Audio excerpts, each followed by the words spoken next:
and answers does the 2023 season bring? We'll find out. We'll play some clips from Steve Spagnuolo, from Matt Nagy, from Dave Tobe, certainly, as the show progresses. We will hang out with Mick Schaefer coming up later on in the show. We got the cuts before the show is over as well, and a lot of other stuff to get into. Man, I work here, and I didn't know that today was Gary Lezak's last day. I had no clue. I consider myself an acquaintance of Gary. We see each other. We had him on a weekly basis for about 4 months or so when I first moved back. So I got to know him there. And certainly the weather that I watch was Lezak. And so I didn't realize today was his last day, like, in the area. That sucks. But yeah, a very cool goodbye moment from the Border Patrol to Gary Lezak this morning in his final appearance of Giving the Weather as he heads off to Colorado, I guess. Another next adventure in Gary Lezak's life. So Kansas City certainly will miss him. He's been awesome for the city. It's been a blast getting to know him and being around him. And the energy is amazing. You need more people like that in your life. More people like that in your life that when you're around them, you just feel better about yourself. You leave the conversation feeling good. You leave the conversation going, you know what? Let's go attack the world. I want the energy. Was that guy just had like 7 cups of coffee? That guy's great. Smiling all the time, in a good mood. It's great, man. So, yes, he will certainly be missed. Cool moment this morning with the Border Patrol. If you missed it, go check that out on the podcast of the Border Patrol. And you can hear the goodbyes, the clips that they played from the different guests that they had on or have had on that have been a part of the show along with Gary Lezak. So that was really cool in a bittersweet sort of cool. Bitter that, 8 o'clock in the morning, I'm not going to hear Gary Lezak come in or weigh in on the weather. But cool in the appreciation shown for what he's done for the community and being a face and a part of it and just out and about. And I think part of the fabric of the community has been Gary Lezak. So he will certainly be missed. So go check that out on the podcast if you did not get a chance to hear that. All right, let's get into the show. The NBA Finals last night, game number 1. It ended in a thud, but there's an odd similarity between last night's game and game 1 of the Western Conference Finals. Because game 1 of the Western Conference Finals, the Denver Nuggets were all over the Lakers. And then in the fourth quarter, they, make a couple of changes here, there. Hachimura's put on Jokic, and, the Lakers make a comeback, and they've got the ball, down, a score. And they don't win. But the conversation coming out of that was all about the Lakers. What the Lakers did, the Lakers adjustments. That is not the conversation really coming out of last night's game, but the similarities are, hey, you know what? Miami, can they do more of what they did in the fourth quarter? If Miami can play like that in the fourth quarter, I mean, they outscored the Nuggets by 10. Quick math tells me they win by 40 if they just play like that in the fourth quarter. It's not as overwhelming as the Lakers conversation was in the Western Conference Finals after game 1. And again, I'm very glad that Josh and I the next morning were like, slow down on that. Slow down on that. Let's not act like Michael Maloney and about to make an adjustment too. The better team is the Nuggets. Yeah, maybe that gives them a game or something like that where they shouldn't. But that was one that they should have lost and had a chance to steal. The Heat went on the 11-0 run to start the fourth quarter. And I've heard some commentary today of like, well, if they can just do more of that, if they can do some of those things they did in the fourth quarter, you got to feel good about the Heat. Yeah, maybe winning a game or two, but the thing about the Miami Heat is, and I looked this up, they're not going to grow from game 1 to game 2 to game 3 to game 4 to game 5, game 6, game 7. They are not a grower, okay? They're a shower. And That's what they have. It's out there on the floor. It is stark, and it was evident and obvious the length and the size positionally for the Nuggets over the Heat. Challenging jump shots in their face, being able to get jump shots clean because of that size. Aaron Gordon at the beginning of the game bullying Caleb Martin, just treating him like he was a junior high kid in the driveway and he was playing varsity basketball. That's what it looked like. I mean, you go to the court, you go and hang out, you show up to the whatever local court you go and play at. Lee McKeegan is where, or Banner Park is where, we grew up playing in Lee Summit. You'd go there, you'd play, you'd be maybe a smaller dude out there, and you're going up against grown men, and you got to guard somebody because probably not playing a 2-3 zone, but you got to guard somebody, and dude just backs you down and backs you down. There's nothing you can do. That's what Caleb Martin looked like against Aaron Gordon, and I don't know if that got into Aaron Gordon's head because he was a shell of himself. He scored 3 points last night, did Caleb Martin. Aaron Gordon was phenomenal and got the Nuggets started off on the right foot, but that was just part of where you saw the different size advantages that were there for the Nuggets. That's not changing. That's not changing. The Lakers could match up with some size spots, except for when Austin Reeves was on the floor and trying to close out on Michael Porter Jr., which wasn't happening because he's getting clean looks, and he's going to continue to get clean looks. And my God, Michael Porter Jr., score another basket. One basket. One more basket, man. Get to the free throw line. Do something. Over 15 and a half. Come on, Michael. He had 14. He had 14 in like the third quarter. Then he had the 3 in the air with like 45 seconds to go. And I'm watching it like it's the end of the game. Like the game's on the line. Buzzer beater. It's in the... No! They lost. No, the Nuggets won. I don't care. They lost.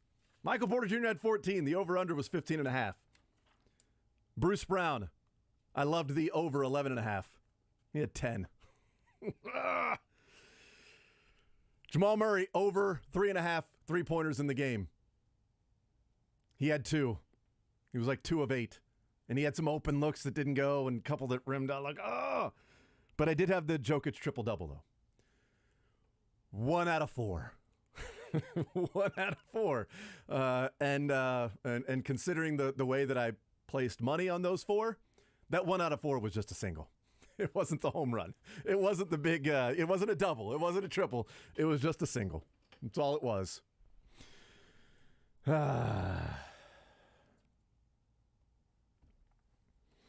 Tex says, love the MPJ over. Well done. I did, man. I should have placed money on the double-double, but I wasn't. I mean, he's Michael Porter Jr. is one of the more improved players in the last year, but also defensively and just all-around game and not just being somebody on the outside that knocks down threes. So good for him. It sucks. There's still a bitterness to me about what happened in his 1 year at Mizzou with the back injury. What could have been, how good that team was if Michael Porter Jr., the guy that obviously wouldn't be playing like he is now, he's much more grown and has, it's his career and is a better all-around player. Had a couple block shots last night, but just knowing that the shot, the ability just to be a shot maker has always really been there in his life and to be that tall. So the Heat are not getting bigger. They're not growing.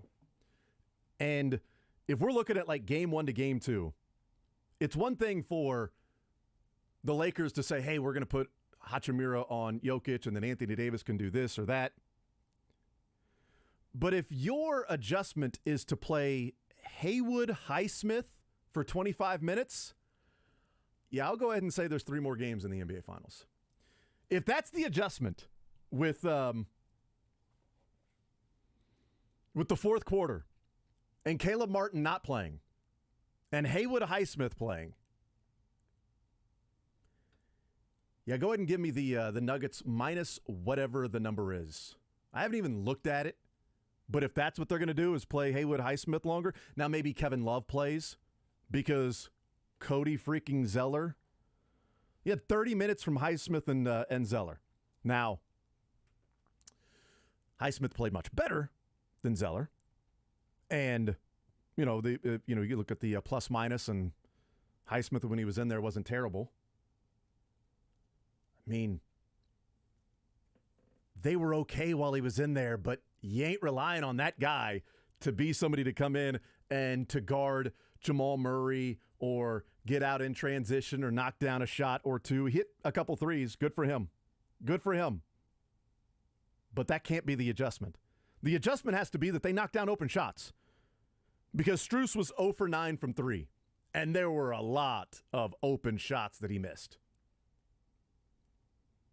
Duncan Robinson was 1 for 5 from 3. And he missed a couple of open shots. They had some open threes that didn't fall. Is that the length? Well, they've gone up against tall teams before. It's the NBA. I mean, it's not like they weren't playing in an AAU tournament last week, and they go out there and they see guys who are 6'10" and 6'9" and 7 foot across the board. Like, no, that's not what they played against.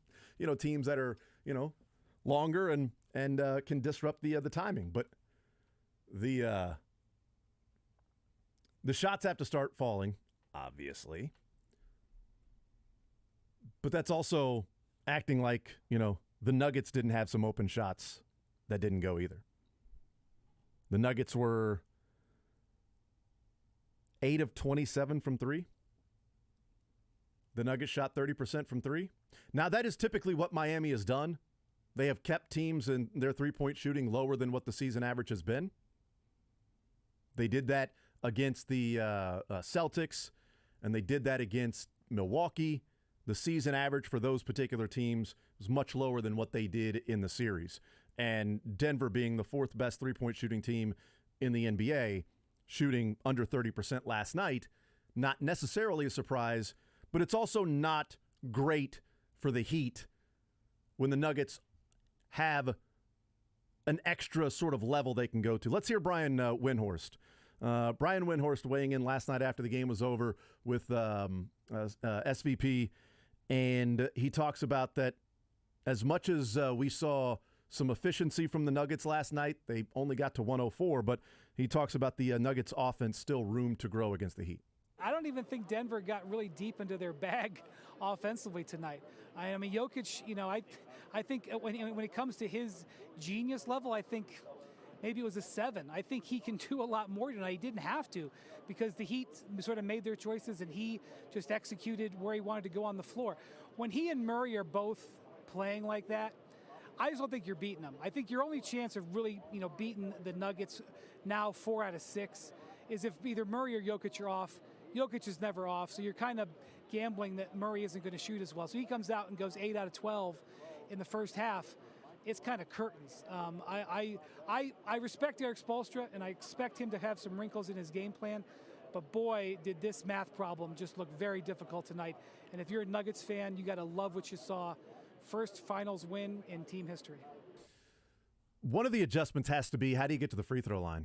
Because you can't go through an NBA Finals game against a juggernaut like the Nuggets, which is what they are. The Nuggets doing last night to the Heat is not some surprise that the Nuggets are just, boy, they dismantled that team. Yeah, that's what they've been doing. That's what they've been doing. And I don't buy into there's some that are talking about, well, here comes the narrative of the Nuggets. This was a couple of days ago after the Miami Heat beat the Celtics. And it's mainly people in Denver. And maybe this is how people outside of Kansas City felt when Travis Kelce was like, not nan one of y'all picked us to win, and the nobody thought we could do it, and everybody's like, whatever, you're the Chiefs. And we're like, well, here are all the different things that were said last offseason. We lived through it. Don't gaslight us. We lived through it. We know what was taking place. We know about all the picks for the Chargers and the Broncos to go and win the West, and the Bengals were passing them up because of the offensive line, and the Buffalo Bills were going to, win the Super Bowl. Well, I picked the Bills to win the Super Bowl. There was no Tyreek Hill for the Chiefs. What are they going to do? The too high safety, Patrick Mahomes, has been figured out. All right? The mask has been taken off. The curtains have been pulled back. He's a fraud. He can't figure out this one defense. So those things happened. I don't know how much from those in Denver that had been talking about this series of, well, here we go with people talking about the Miami Heat and winning. Everybody picked the Phoenix Suns to win. Everybody picked the Lakers to win. Like, maybe people did. And look, if maybe people in Denver are like, no, we've been watching and studying it. We talked about it every day. And we talked about different people that made predictions, maybe like we did last year. But I'll go by, what I said when the Lakers and the Warriors in their series, they were fighting to get beat in 4 or 5 games to the Nuggets. I think I said the winner of the Warriors and Lakers, they're battling to lose in 5 to the Nuggets. And the Phoenix Suns weren't beating the Nuggets. They have done this time and time again. Maybe there were people that were doubting them, but how could you possibly doubt this team right now? The Nuggets are just dismantling teams. And while I put money on the Miami Heat to win 2 games in this series, Nuggets to win in 6, I would be surprised at this point if the Heat won 2 games. And it's not necessarily anything negative about Miami. It's about what the Nuggets have done. And it's an awesome story. If it wasn't in Denver, it'd be better. It might be a more enjoyable story. I just can't do it. I can't find myself to root for Denver. I enjoy the story. Just take the Denver away from it. Take that whole thing away from it, and I enjoy the story. I'll never get over Elway, all right? It's never going to happen. To hell with Denver. And you know what? Rockies coming in this week and sweep their ass. Let's go. They're from Denver, too. It's a cool story, and it's a cool story in that it's a team that, look, anybody that, if you're not a fan of LeBron, then this is the team you wrap your arms around. The Nuggets are a team you wrap your arms around. Because 8 players that played last night, 4 of those guys drafted, 2 of them signed to free agent deals, and not big free agent deals.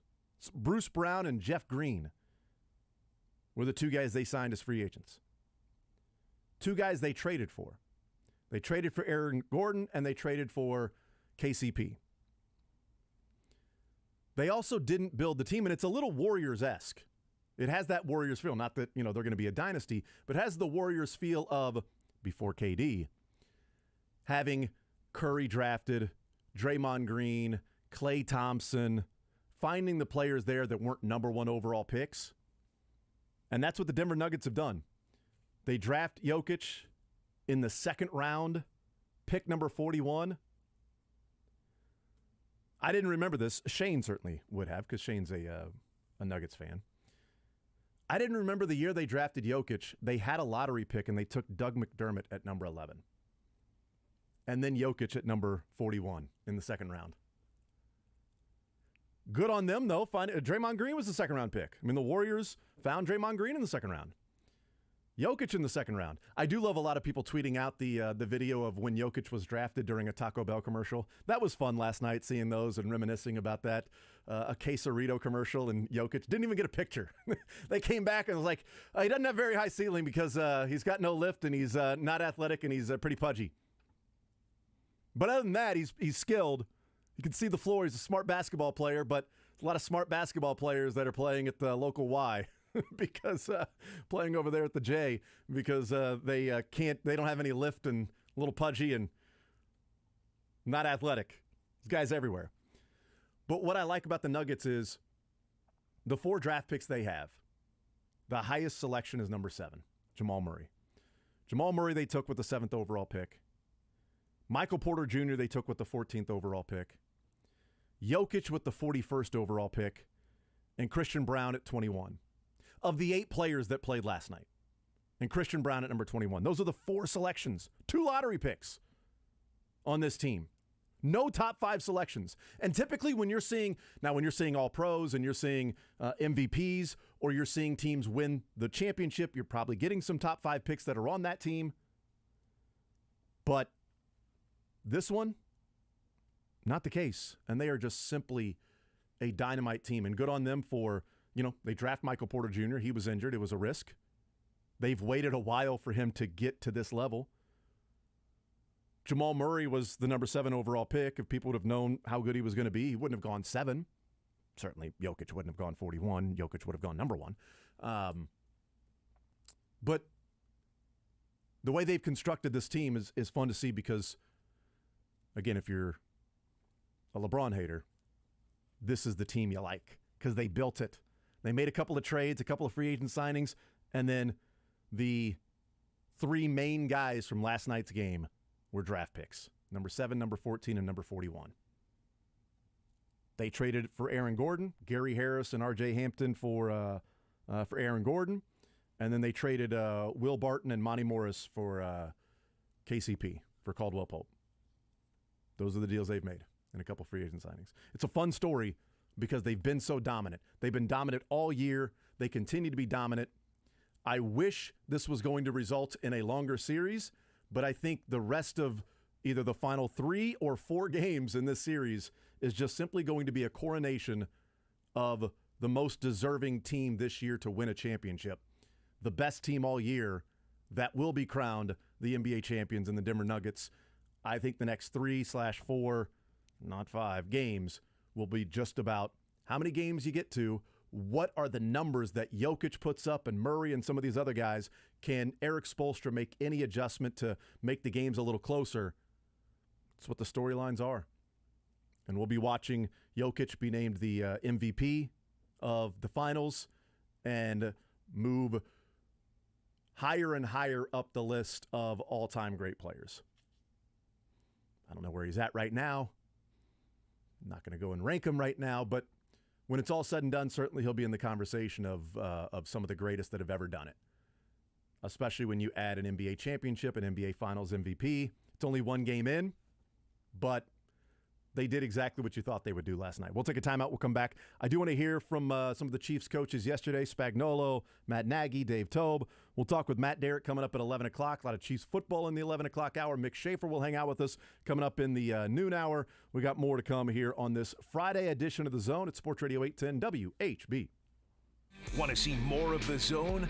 Watch the show live on the Sports Radio 810 WHB Facebook, Twitter, YouTube, and Twitch.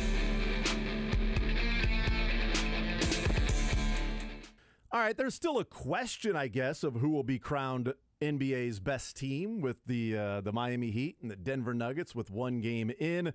The fight for the title, it is still on. You can join the NBA Finals action with DraftKings Sportsbook, an official sports betting partner of the NBA. New customers can place a $5 bet during the NBA Finals. You score $200 in bonus bets instantly. Doesn't even matter what happens with that result of whatever bet you placed. You get $200 in bonus bets instantly. Also, maybe the intrigue of the series remaining might be what's going on at DraftKings. That might be what the best rooting interest or even paying attention at all. Plus, all customers can take a shot at bigger payouts with DraftKings stepped-up same-game parlays. Open the DraftKings Sportsbook app, opt in, and place your stepped-up same-game parlay by combining 3 or more bets from any NBA Finals game. Close. Does not count. Felt really strong about that Porter Jr. over. Felt really good in the third quarter. I'm like, that's going to hit. But there were a couple of others that did not get close in the stepped-up same-game parlays. That's okay. It was fun. It made it a little more intriguing watching the game last night. Boost your NBA winnings with each leg you add up to 100%. Download the DraftKings Sportsbook app now. Sign up with code 810WHB. New customers can place a $5 bet. You score $200 in bonus bets instantly. Only at DraftKings Sportsbook with code 810WHB. I love my collection of autographed jerseys, and there's only one place I trust to frame them perfectly. Art and Frame Warehouse at 92nd and Metcalf. Art and Frame has the largest selection of custom framing options, the best customer service, and the best prices in Kansas City. Plus, mention my name, and you'll save even more. Locally owned and operated for almost 20 years, Art and Frame Warehouse specializes in jerseys and sports memorabilia, and all their work comes with a lifetime guarantee. They even delivered and installed all of my jerseys. Visit framekc.com for more information. Art and Frame Warehouse, gallery quality at warehouse prices. Lowe's knows the value of quality paint for pros. That's why starting on June 5th, Pro Paint Days are coming to Lowe's. Shop special savings on the products you need for all.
2 on Sports Radio 810 WHB.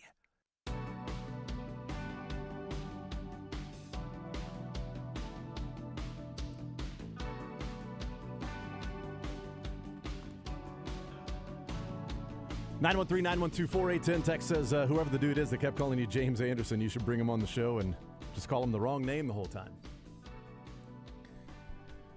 I don't remember the name. I should probably know that. But he should probably know that more than I should know. He should probably know the guests that's on the show rather than the guest knowing the name of the host, which is fine if somebody calls me James on my show, as long as I don't have a John and I'm calling that person James as they're hanging out with me. 913-912-4810 is the text line. 913-912-4810. One of the other storylines that's going on around the NBA right now is Brett Evans. It was Brett Evans. Yes, that's right. Brett Evans from Yahoo. How about that? Thank you. Thank you for the text line, knowing who the host was of that. I could not remember who it was, but yeah, Brett Evans. 913-912-4810. James Anderson. Apparently that's Brett Evans. What's going on in the NBA is, Adam Silver had a press conference yesterday, and the subject of Ja Morant was brought up and talked about. Here's Adam Silver weighing in on the latest on the investigation and potential suspension for Ja Morant. In terms of the timing, we've uncovered a fair amount of additional information. I think since I was still asked about the situation, I would say we probably could have brought it to a head now, but we made the decision, and I believe the Players Association agrees with us, that it would be unfair to these players and these teams in the middle of this series to announce the results of that investigation. And given that we're, of course, in the off season, he has now been suspended by the Memphis Grizzlies indefinitely, and so nothing would have changed anyway in the next few weeks. It seemed better to park that at the moment, at least any public announcement. And my sense now is that shortly after the conclusion of the finals, we will announce the outcome of that investigation. Game 4 is a week from tonight, so maybe June 10th. Game 5 is Monday, a week from Monday, not this Monday, a week from Monday, so that would be June 12th. So the 13th or 14th? Or, would you do that over the weekend? If you're Adam Silver, if they, sweep, if the Nuggets sweep and it's on June 9th, would you do that on a Saturday or Sunday? Or do you wait for Monday? Do you want the news cycle to go by? Or do you want to do it on a Monday or a Tuesday? I don't know. For the NBA, you probably just put it out there over the weekend. No reason to keep bringing more and more attention to this. You had the investigation. But you do have attention to this now because while he has said, I don't want to take anything away from these players, these teams in the NBA Finals, he's having his press conference. He could have simply said, we're still in the process of gathering information. That's pretty simple for Adam Silver to say if he really didn't want to take any attention away from the Heat and the Nuggets in these games. But what he did say was there has been more information uncovered in the investigation. We will come to that conclusion or bring this investigation and the finality of, inferring, suspension shortly after the series, but we don't want to bring any or take anything away from these players and these teams. Well, that's exactly what's happening now, because that's what, I spent the first segment talking about the game last night, but now if you're already talking about strike number 2 in terms of, suspension, there's been other strikes when you talk about things that he has been involved in or alleged to have been involved in. And so people are talking about, is it going to be a quarter of the season? Is it 20 games? Is it going to be a 30-game suspension? Did he go too light in the, 8-game suspension the first go-around? And now he wants to go over the top and make sure that there is a substantial pain that is felt for what's happened since that suspension took place? But if you're saying there has been more that has been uncovered in this outside of just what is known about the IG live video, And then there's more since you've been doing the investigation. What have you found? How substantial is it? And is it going to result in a season? Because if you're sitting there right now, if you're Memphis, next year's season is probably already over. Because if he was going to be out for 20 games, okay, can you survive? Can you get into the playoffs? Can you find a way to, and then you get him back and, okay, you're fine. You're like a 7, 8 seed. That's not really a 7 or 8 seed because of you didn't have Ja there the whole year. Is it? I've seen people, say, could be minimum of 50 games. That would be an incredible jump from 8 games to 50 games or a season. But if there is an element of Adam Silver saying in his own mind, and in not as many words, if he's saying probably should have been a little bit tougher the first go-around on Ja. But he is currently suspended right now for the Memphis Grizzlies, and that's what he was saying. There's nothing, there's no addition to that right now. It's not like games are going on and there's an immediacy to this whole thing, but he's been suspended right now indefinitely by the Memphis Grizzlies. We'll let the NBA Finals play out, and then we will get to this conclusion with Ja Morant. And I think it's going to be substantial, and it's going to be talked about for a couple of days whenever that decision is made, whenever the announcement is made of a suspension for Ja Morant. It'll be talked about for a couple of days, the impact of what Memphis is then, going to have to deal with this year. And then people will move on to the next season. Whenever it starts, move on to the next teams. And it's out of sight, out of mind, and you just simply go on with the people, the players, the teams that are actually playing and taking part. And we'll see if Ja Morant learns his lesson, because the problem now is if there's more stuff uncovered, does he just simply change overnight, turning over a new leaf and not doing some of these things? Because he did it once, and he did his PR tour, his apology tour, about how, he knows how wrong that was, and he's not going to do that again. And, he's figured some things out, and he knows he's let so many people down, let his family down, the fans down, the organization down.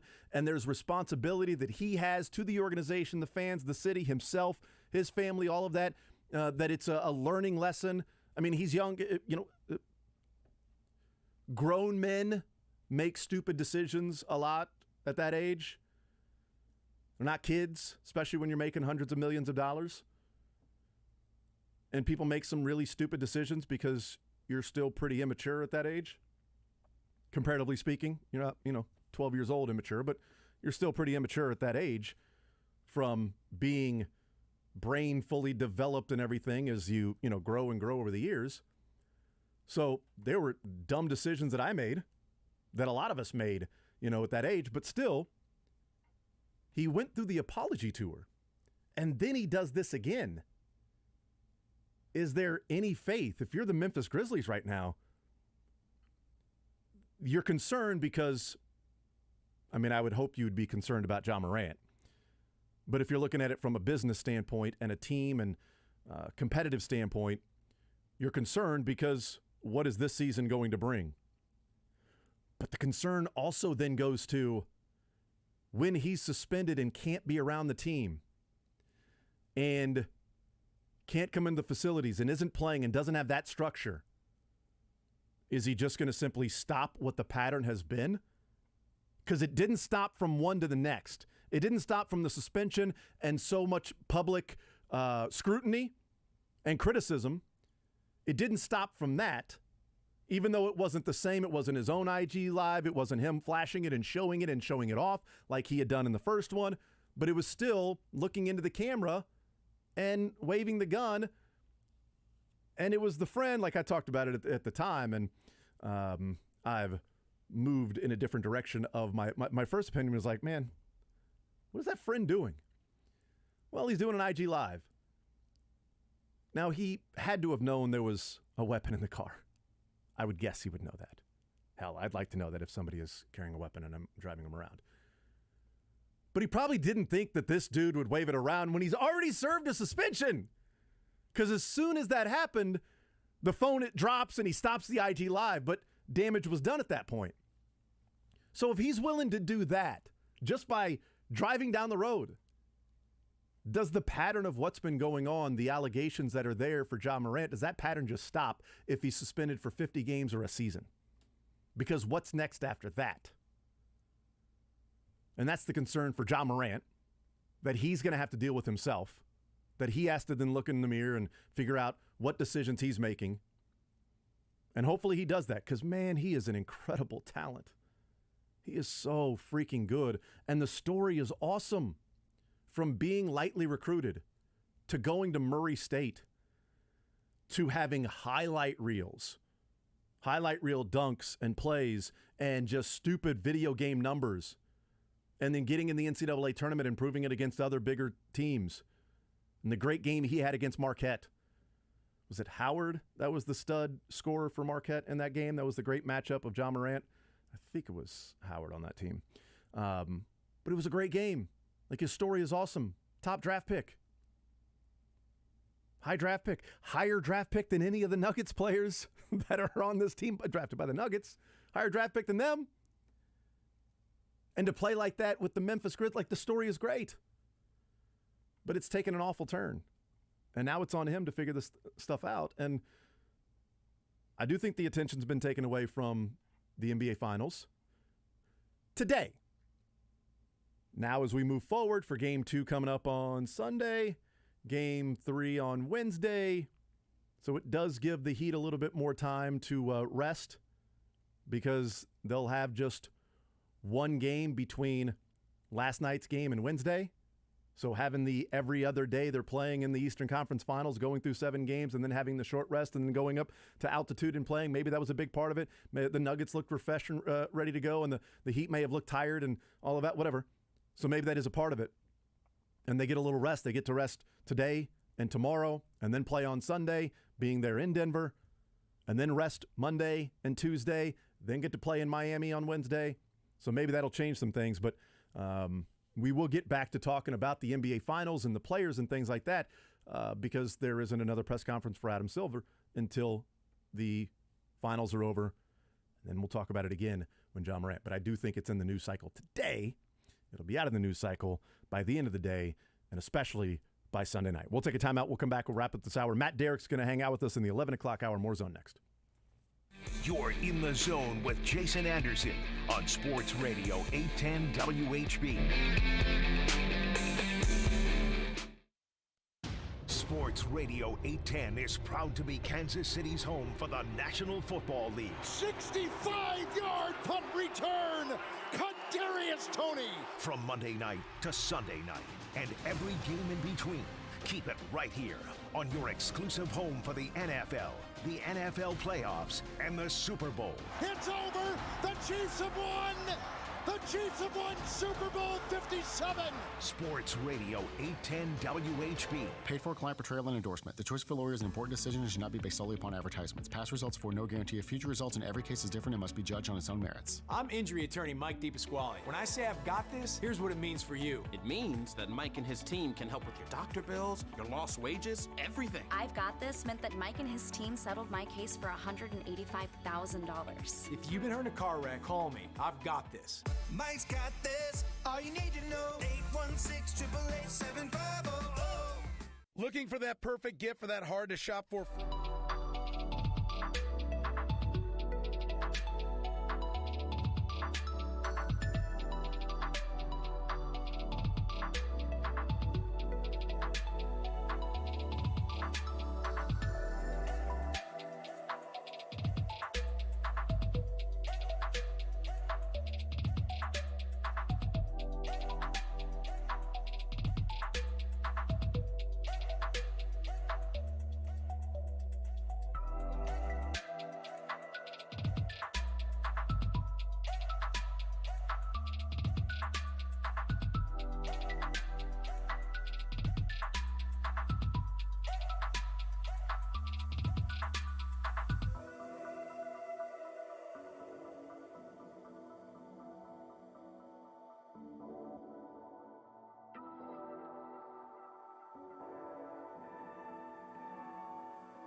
He will join us, and we'll talk with him about some of the things we heard from Steve Spagnuolo and Matt Nagy and certainly Dave Toub yesterday. And I don't know, is he in an arms race for DeAndre Hopkins? How far do his arms reach? Can the Chiefs or the Bills reach an arms race? I loved Eric Eager's tweet of Tyrannosaurus Rex, the arms race between the Bills and the Chiefs. That's right. We'll take a time out. We'll talk some Chiefs football. Matt Derrick, Chiefs Digest, joins us here on Sports Radio 810 WHB, The Zone. Low testosterone affects many men today, even men as young as 30. But finding someone you can trust for quality low T treatment isn't so easy. This is Jeff, the CEO of Promenic.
Want to do, the non-professional broadcaster thing of turning my head this way.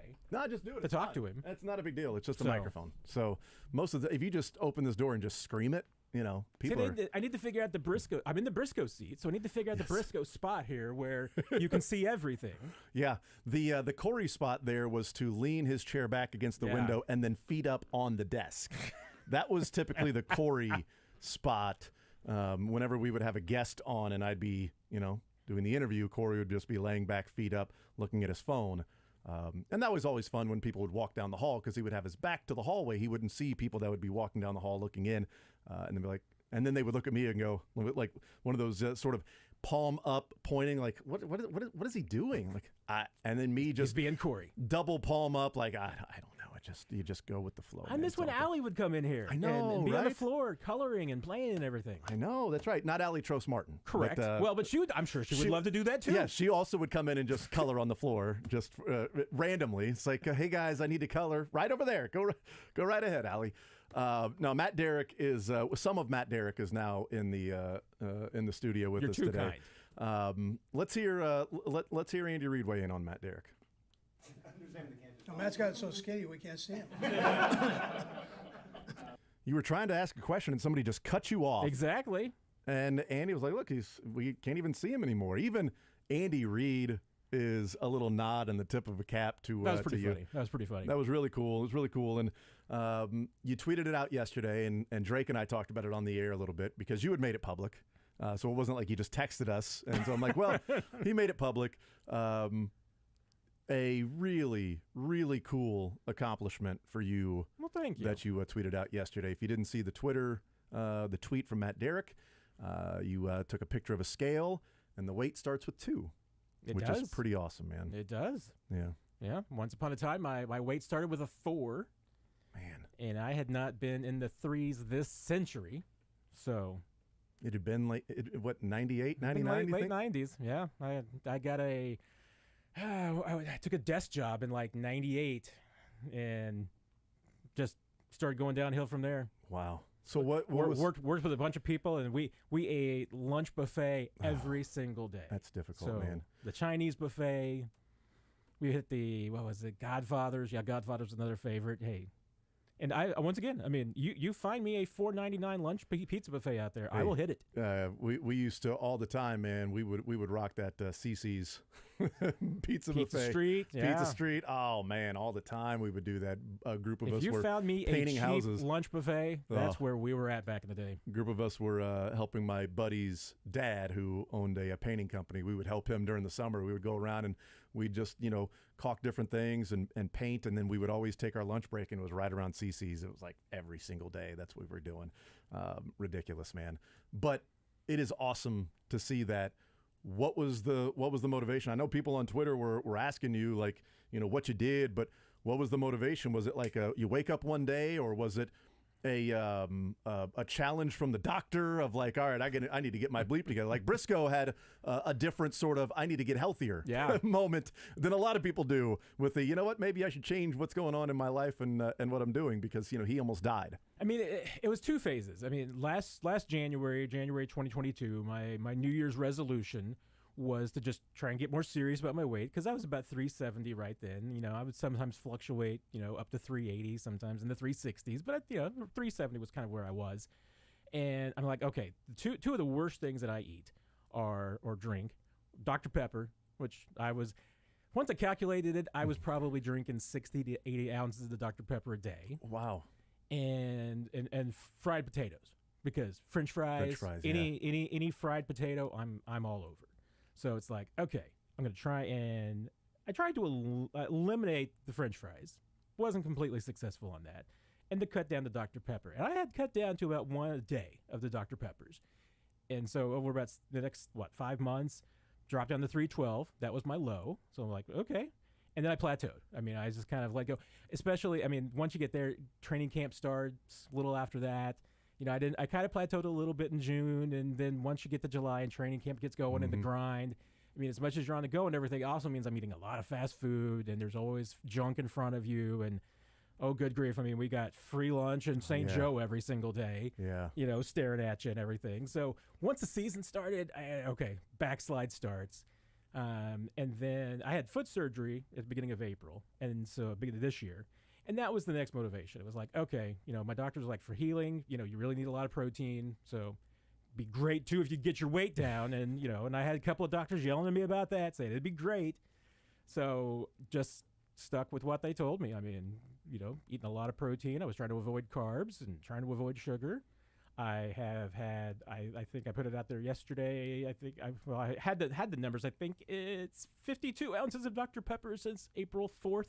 And that's what you were having a day. And that's what I was having a day one time. Yeah, more than that. So, yeah. That's awesome, man. I'm very proud of you, dude. I did accidentally, because I allow myself protein, so I did go to Chick-fil-A.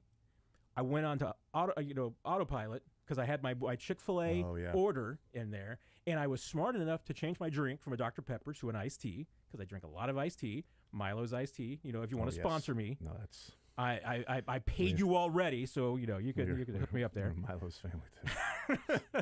So I changed that. I forgot to make sure that I didn't get the hash browns, so I got the hash browns. So I have had hash browns once. Well, you know what? That was just God saying you deserve this. Gosh, they were that's good. That's what that was. Sometimes if you order like a diet drink and you get regular, it's like, you know what? That was just God saying, treat yourself. And treat yourself. I'm encouraged to eat protein, so yes, ice cream is allowed under my Really? orders.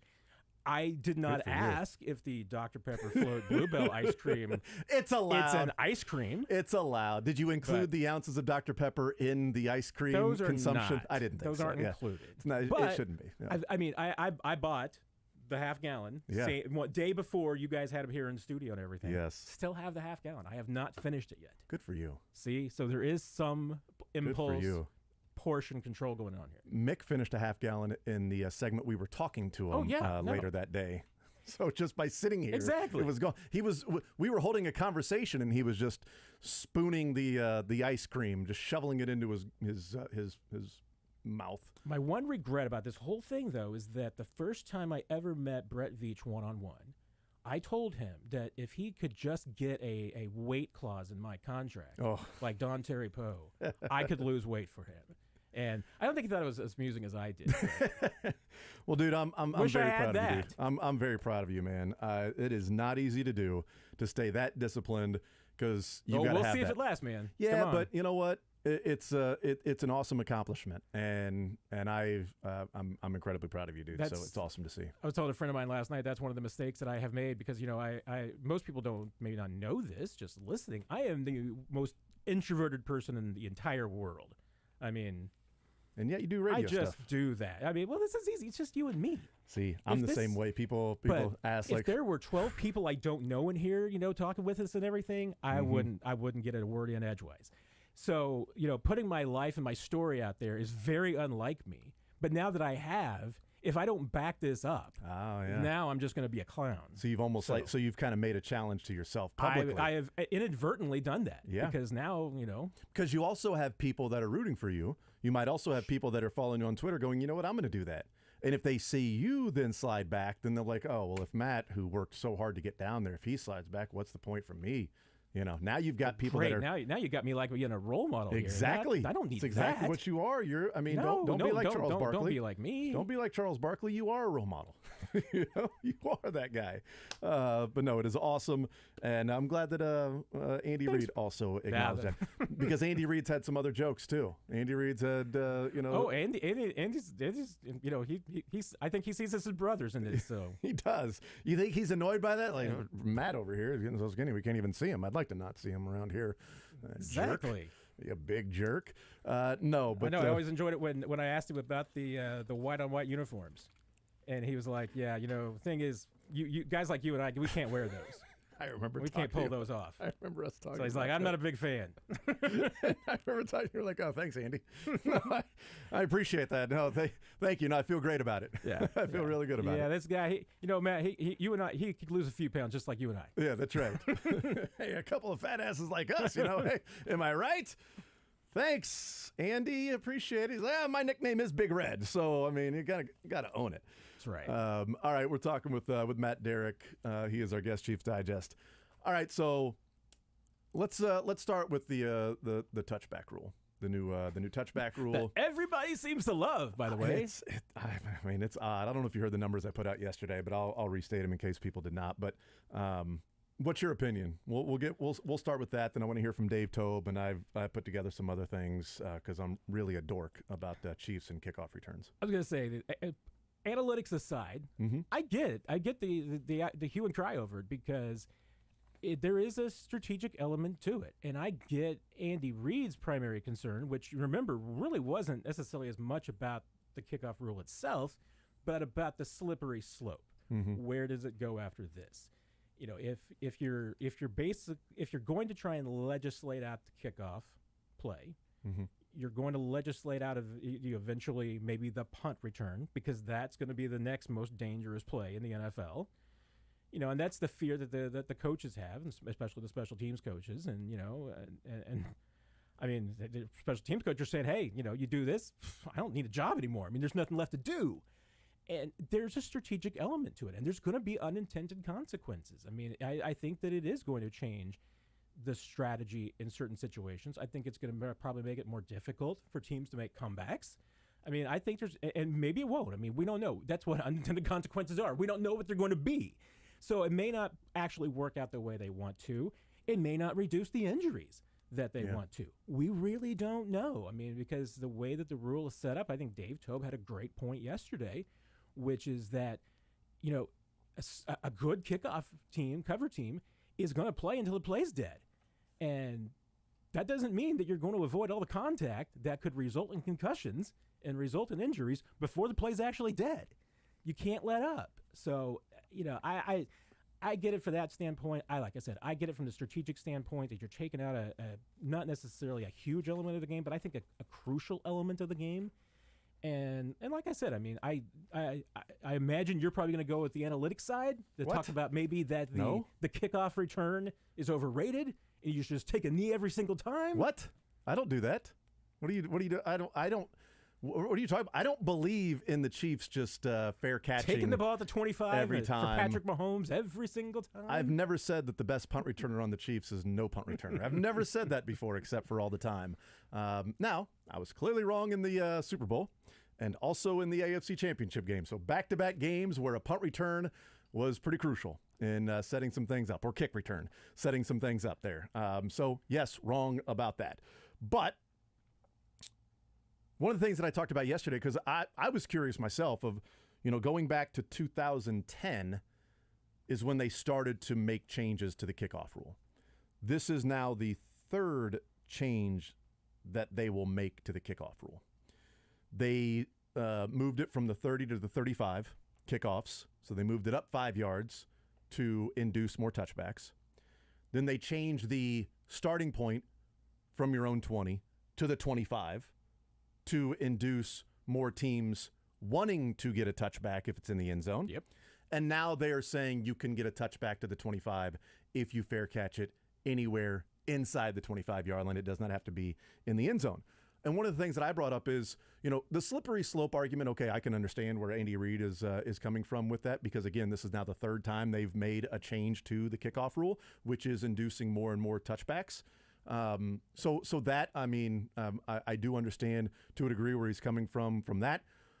What I find fascinating is that this being the rule that has so many people up in arms about, well, what's the use of even having it anymore? Like, you're taking away some, like a fabric of the game that is so much a part of the game, and we're just losing that because of this particular rule. When I went back and looked at it, the 6 years before they changed from the 30 to the 35-yard line, touchbacks happened less than 14% of the time. Less than 14% of the time there were touchbacks. Now, you have had, you know, how often were you getting the ball into the end zone? And if you were, it might have been a line drive to like 1 or 2 yards in the end zone, which would then say, well, now I'm going to go and bring this thing out. Because how often do we see kicks that are 5 yards deep in the end zone? That would now be at the goal line, or would have been at the goal line. And kickers' legs are, you know, getting stronger and stronger every year. So that makes sense that there was only 14%, 13.7. But, you know, less than 14% of all kickoffs were touchbacks. They move it up to the 35-yard line. That number jumps to 48.5% touchbacks. Yeah. That was a 35% increase from 1 year to the next in inducing touchbacks. They then changed it from you get the ball at the 20 to you get the ball at the 25. It went from 49% to 59%. So it increased 10%, not 35%. Now, I do wonder, 59% is what we've seen the last 7 years. I wonder what the next 6 or 7 years will look like when you can call for a fair catch between the 1 and the 24. Does it jump to 80, 70, 75? What's the leap? And I wonder if it comes close to having a leap of 35% increase from 1 year to the next. Because, again, 35% increase would essentially mean that it's 95% of all kickoffs or touchbacks, which people are worried that that's what could be the case. Because typically, if you're kicking it between the 1 and the 24, it's going to be pretty high. You are doing it for strategy to keep them behind the 25-yard line. But it has been, since 2010, a 46% increase in touchbacks in the NFL with the 2 rules that they have made. My point really is, this is the one that seems to have so many people like frustrated with the NFL's like changing the fabric of football because they're trying to, get the kickoff rule out. I think that was probably 2010 to 2011 with the CBA that was signed there when they moved it up to the 35, because that's a drastic change from 14% to essentially 50% of all kickoffs are now touchbacks. That was pretty drastic then. Yeah, I mean, and the change to the 35, I mean, obviously that was pretty significant. That added 5 yards onto every kick. So that meant more balls were going into the end zone. And on top of, like you said, I mean, even in the last 13 years, the emphasis has been on making sure that your kicker has the leg to be able to put the ball into the end zone at any point. I mean, not every team's got that kicker. It's not there yet. But, Chiefs have one of those guys who, when healthy and properly executing, can pretty much put the ball anywhere. Yeah. I mean, if they want Harrison Butker to draw, and this new rule is probably going to encourage some creativity. I mean, there's going to be some experimentation. I mean, there's going to be some, maybe coaches who are trying to, say, hey, let's get Harrison to bloop this thing to the 22-yard line and see what can happen. I remember, it was back on the Dreamcast. Back in the day, the turn of the century. By the way, the greatest console ever was the Sega Dreamcast. I loved the Dreamcast, man. But I think it was like the NFL 2K game, which was fantastic, by the way. That was an awesome game on the Dreamcast. There was a play, and I could really do it with the Rams because the Rams had so much speed and everything, that you could kick the ball, kick it off as high as you possibly could, and then get one of your fast gunners, and then run downfield and jump in front of the returner and catch the kickoff. That's what I want to see next now. Okay. I want to see that. You drop the ball in 22, you got Kadarius Toney running down there. Kadarius Toney just jumps in front and catches the ball. You want life to imitate art now. That's what I'm wanting to see. Okay. Let's hear from Dave Toub. He talked yesterday, and obviously the big conversation with Dave Toub was going to be about the kickoff rule. Let's hear him. He weighs in and his thoughts on the new kickoff rule. I don't like it. I think Andy kind of said it all, with what he said. I totally agree with him, but it's not something we're happy about. I was on the committee that went up there and looked at all the injuries and looked at the concussion tape and everything, and we advised them that it wouldn't be something that would probably make the play safer. We didn't think, but as it's well documented now, but they passed it. I mean, obviously there's a lot of reasons why, because of the numbers were up and you have to do something, and I understand that. But it's the rule now and we're going to deal with it and we'll coach it up and try to turn it into an advantage for us. So one of the things that I meant to cut, can we play the next one? He was asked about alternatives to the new rule. I think I actually missed one of the cuts that I wanted to play, but I can paraphrase what he was going to say. But if it's in this cut, let's hear him talk about he was on that committee and what were the alternatives that they gave the NFL for instead of this particular rule change. Some things that we said was that we would help, as a united group, is try to coach it out of the game, coach the head out of the game. That's one of the things that we brought up. We didn't have a solution like a play or a new rule change that would make the play safer right now. But what we have to do is, as coaches across the board, offense, defense, and special teams, is teach players to keep their head out of the tackling, because it was the kickoff team guys, most of the injuries, most of the concussions happen on the kickoff team. Guys coming off a block and then throwing their head in front of a returner, and they were getting concussions. So we have to do a better job coaching the head out of the game. If we do that, we'll get the numbers down to a reasonable number. So I do want to come back to that of coaching. I think there's an interesting point to it. Yeah, so I want to come back to that part of it, coaching their head out of the game. The clip that I did not cut, and that's my fault, was him talking about one of the reasons he doesn't like it, and I thought it was just in his opinion on the new kickoff rule, is it takes the strategy out of the game. So out of that, so where if they want to kick it high and have it, go, around the 3, the 4, the 5 yard line, have his team get down there, cover, and then you can keep them from getting to the 25-yard line. There can be a penalty, there can be a turnover, there can be some of those things that you take that strategy out of the game. And I get that point. I understand what he's saying. What I don't understand is how can you be of the mindset that you hate this rule because you cannot use it to your advantage and kick it high and go and cover because you know that can be a disadvantage for the receiving team. And then when you have the ball, say, oh, we're returning it no matter what. When they kick it high and inside, we're returning it. It's what we're going to do. We're going to be aggressive. But you've already said what you hate about it is that you can't use that for a disadvantage for the return team. But that disadvantage you are then just ignoring and just saying we're going to return it every time. That I don't really understand the philosophy there if he's saying we use this to set up better field position for our defense. And they're going to do that, but we're just going to ignore it and just go right into it because our return team is so great and so good, it's not, that we will be able to overcome what other teams feel like is a disadvantage. And this is where I need to go. I need to go look at the numbers because I know Sam McDowell looked at the numbers as far as last year goes. And frankly, Chiefs last year, based on the entire season, had they just taken a knee on every single kickoff under this strategy, they would have done better under this rule than they would have done on returning kicks because they were not very good at returning kicks last year. But then also Dave Tobes had the strategy that he's like, hey, I always believe that our special teams are going to be better than anybody else's. So we're going to return kicks better. We're going to recover them better. So that's an element of the game that he believes that he has an advantage in most years. Last year being obviously a distinct year where they did not have the advantage because, and no offense to Isaiah Pacheco here, Isaiah Pacheco's not a very good kick returner. I mean, never really done it before. Mm-hmm. He is not well suited to it. He was just the best guy that the Chiefs had last year. On top of that, they had a really crummy special teams unit most of the season because they had so many inexperienced guys out there that weren't on the same page. And I know what Dave Tobe's betting on is that, and maybe to a fault, I'll give him this, that in his heart he always feels like at some point he's going to have Devin Hester in the best return team. And when he's got that, he wants to have that advantage. And if he's got Harrison Butker, that he feels like the best kicker in the league, he wants to have the advantage on that side too.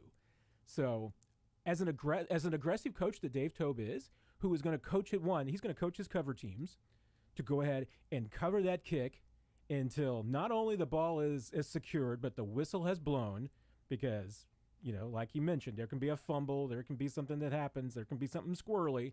You make sure that the play is dead, mm-hmm. which means that you're going to be jostling and hitting people for a while. Yep.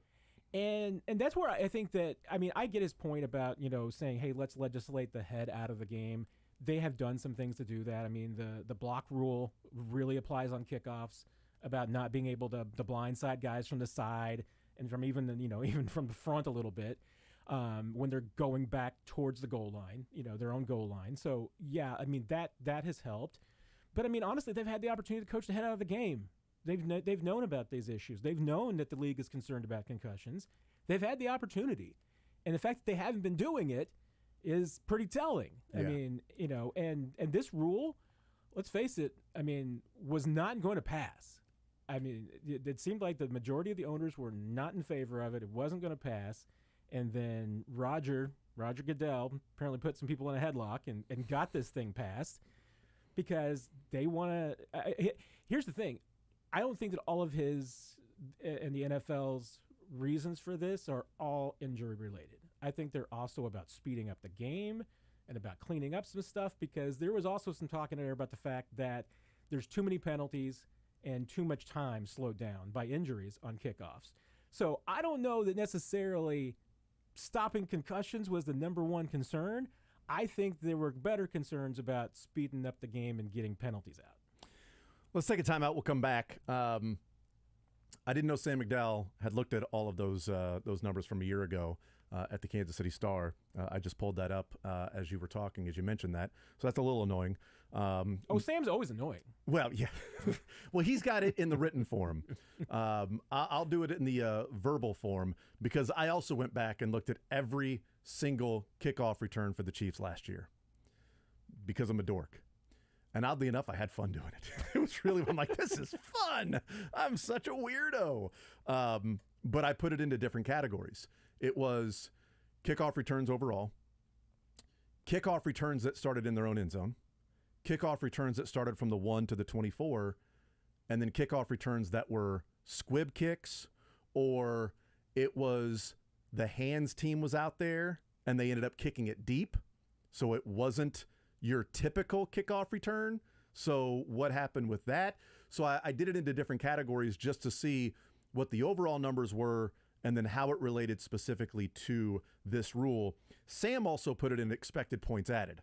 Now that's a higher level of analytics and all of that stuff. I'll let him do some of those things of, the EPA of these plays and things like that. Cool. That's awesome.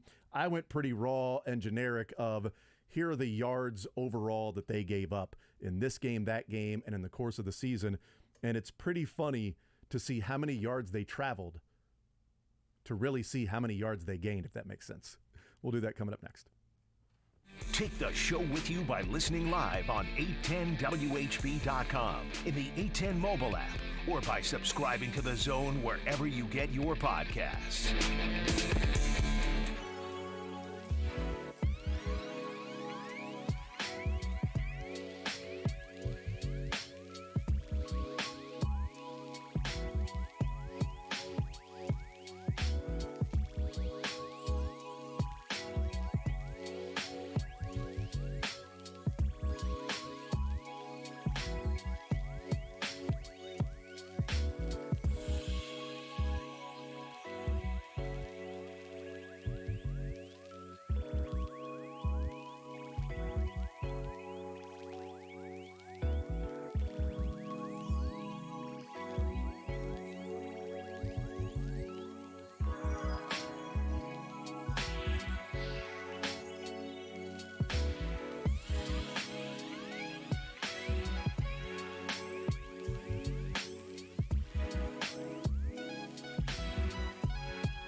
what you want to do. On Sports Radio 810 WHB.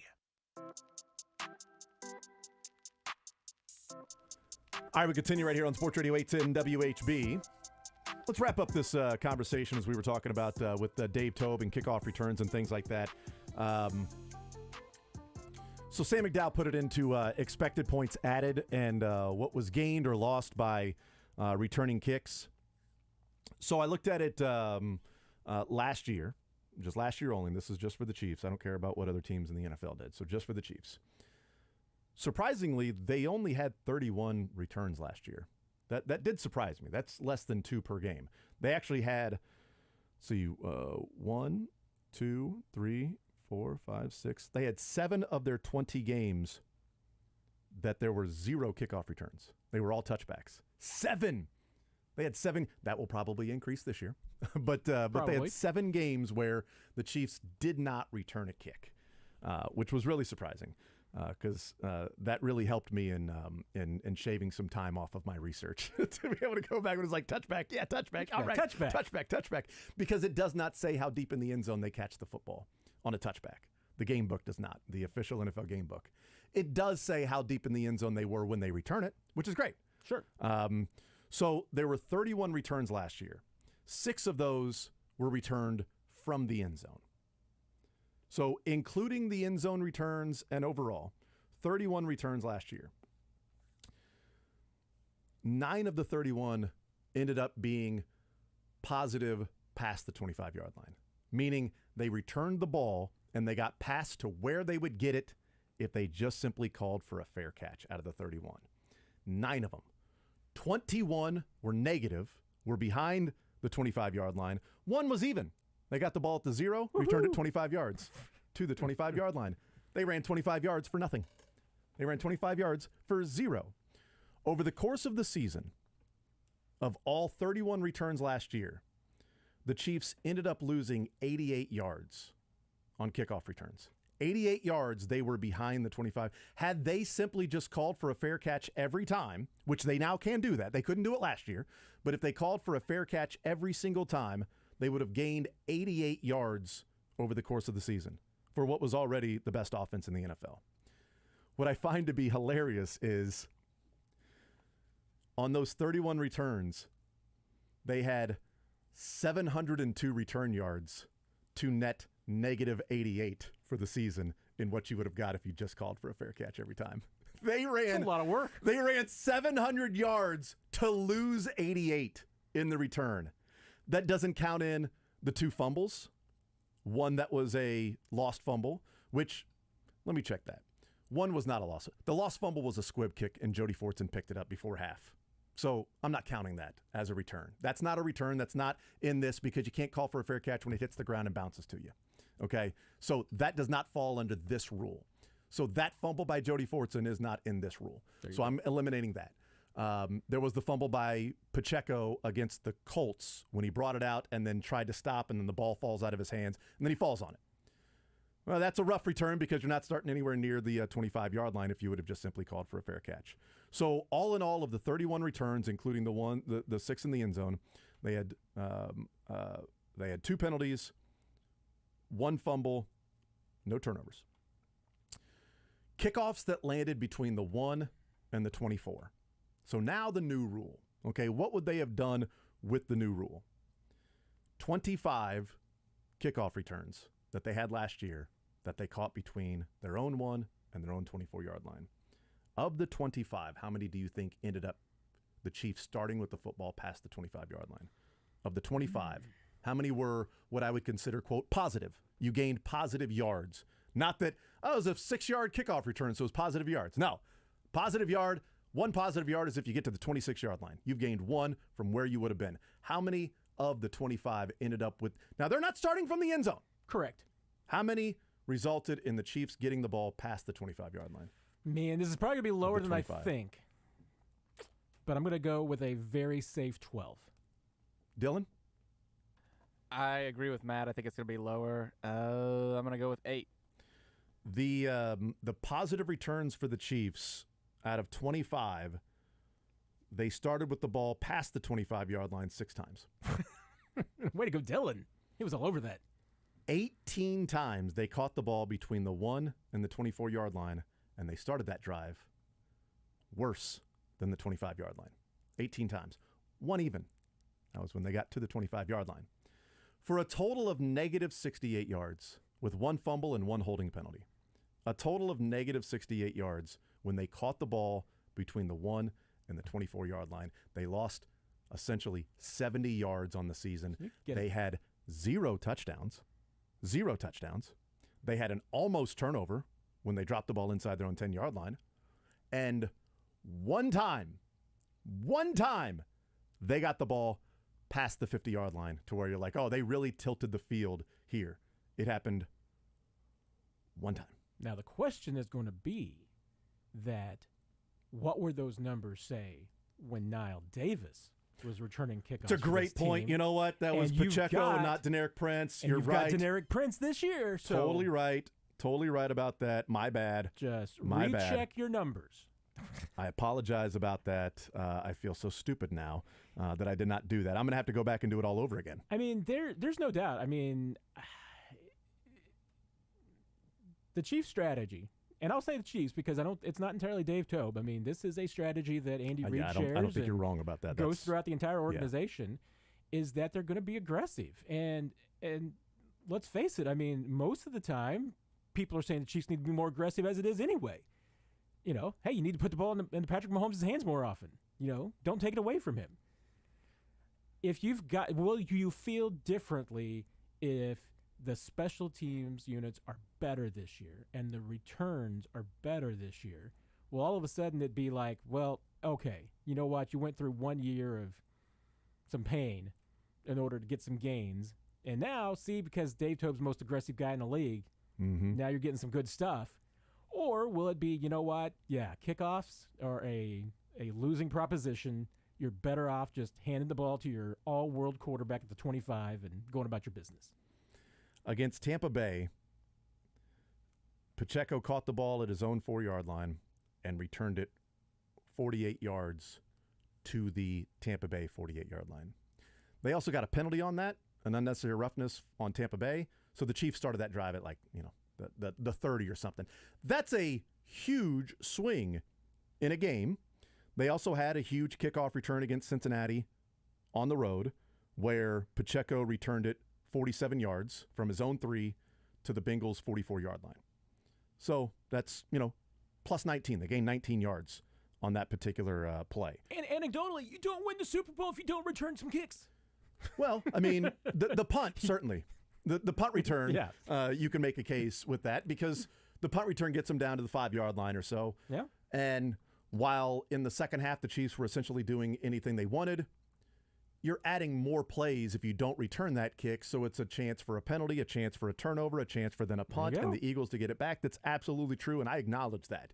And joked about that yesterday, that Kadarius Toney returned the punt, and I'm like, I never doubted it for a second.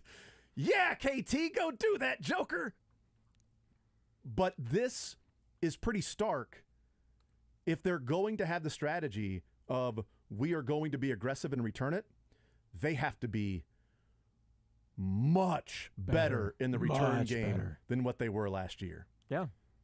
Because I don't remember what the numbers were that Curtis talked about yesterday, but he went back and looked at the last time the Chiefs had a kickoff return for a touchdown. It was been a while. What? Byron Pringle? Been a while. Against the Broncos? I think you're right. Yeah, that would be it. So a number of years ago, it's like 40 games it feels like they've played since Byron Pringle had that kickoff return against the Broncos. That in the snow as well, that snowy game against Denver. And Sam McDowell pointed out that, what's the number he had here of touchdowns for the NFL last year? They had 0.6% of all kickoffs resulted in a touchdown last year. Oh, yeah. No, I mean, 6%. It is more, and especially because of the rule changes, it is more difficult to return a kick for a touchdown than ever before. Yeah. They are litigating it out of it, whether people like it or not.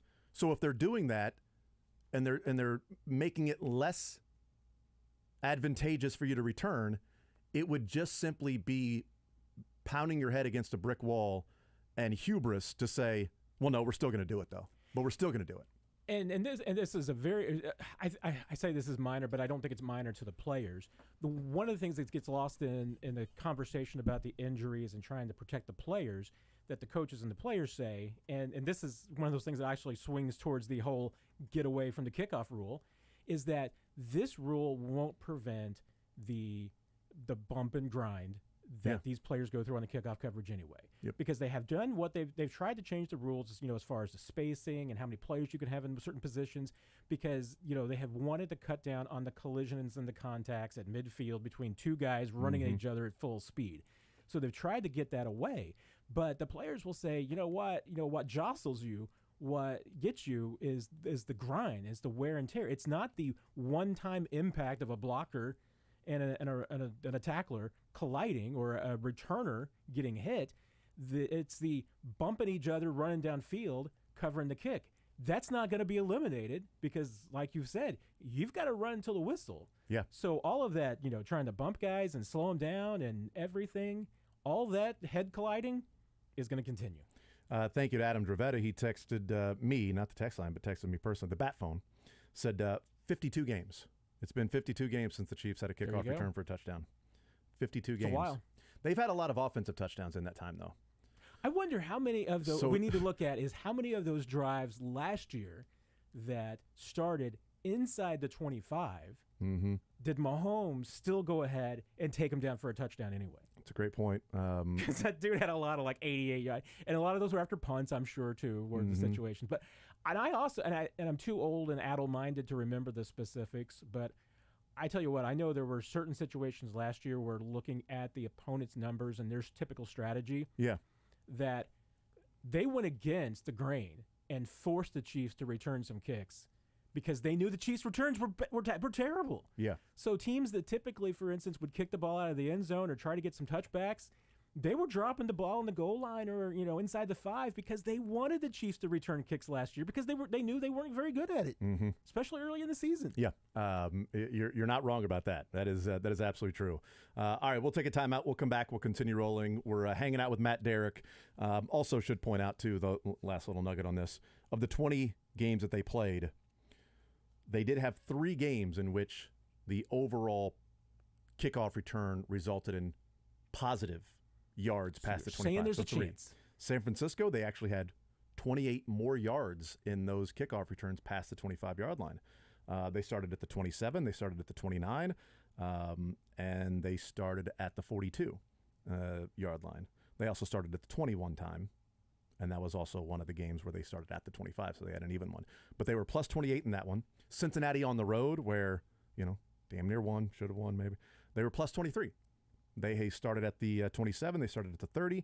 They started at the, mentioned the 44-yard line for the Chiefs. And then Seattle, they had one return that they started at the 29. So they were plus 4 against Seattle. The only return, Seattle, touchback, the only return that the Chiefs had, they got to the 29-yard line. That was the only one. So those were the 3 games in which the Chiefs had a positive. And they had 7 games that were 0 because there were no returns. Yep. So 10 games where they were negative. 10 games they were negative in those games. But other than that, perfectly fine. Totally. Sounds a lot like my betting online. It's exactly. It's. I wish it was as good as that last night for me in the damn NBA Finals Game 1. I went 1 for 4 with the prop bets I gave out yesterday. So close too. I really, and the text was like, hey, I loved Michael Porter Jr. didn't hit, and I joked about it, and he was like, no, I loved it too. Michael Porter Jr., the over-under was 15.5. I pounded the over. He got 14, and I think his last point was scored in the third quarter. Like, Porter, damn you. He had a 3 in the air with 40 seconds to go. I loved Bruce Brown over 11.5. He ended up with 10. I loved Jamal Murray over 2.5 threes, or 3.5. He ended up with 2 for 8 from behind the arc. And I also said, put some money on Jokic triple-double.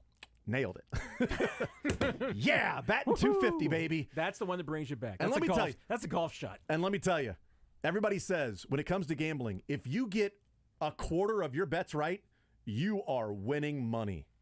You can survive. You can be a professional. If you go 1 and 3 every time, it's Hall of Fame. That's what I've been told. That's what I believe. At least last night. Got to make up for it on Sunday. We'll take a timeout. We'll come back. More Zone next. You're in the zone with Jason Anderson on Sports Radio 810 WHB. Hey, does summertime mean more outside activity for you? Walking, biking?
All right, we continue right here on Sports Radio 810 WHB. Jason Anderson with you, Matt Derrick, Dylan Michaels running the show. We will hang out with Mick Schaefer in the noon hour, the 1 hour as well. A number of things to get into still with Mick Schaefer. Maybe some NBA stuff, some Major League Baseball stuff, some TV stuff as well with, bankruptcy and delinquent payments and skipped payments and all of that stuff.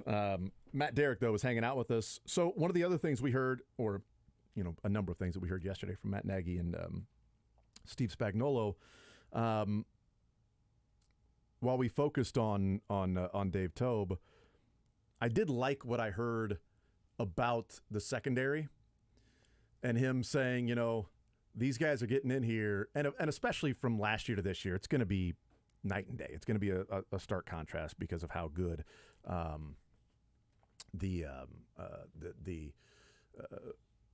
year was, and you see all of the different experience that they got. So it's not a surprise that they are clicking the way that they are, but it was awesome to hear Spags just sort of glowingly like, oh, yeah, that's the community right out of the gates. They're just there, and he was snapping his video, this and that.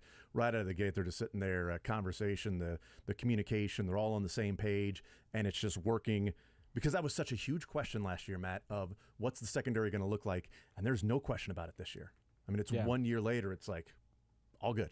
Yeah, I mean, because last year, I mean, at this time, you were just trying to figure out what all of these guys could do, what role they could play. You know, could they do this, what they have?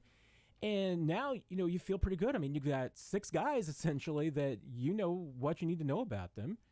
You feel pretty good, and now you're able to spend more time worrying about what other guys can do. And, you know, I mean, because look at how much time that, you know, really Spags spent yesterday talking about Nick Jones and DiCaprio Bootle and about whether or not they're capable of doing some things. Mm-hmm.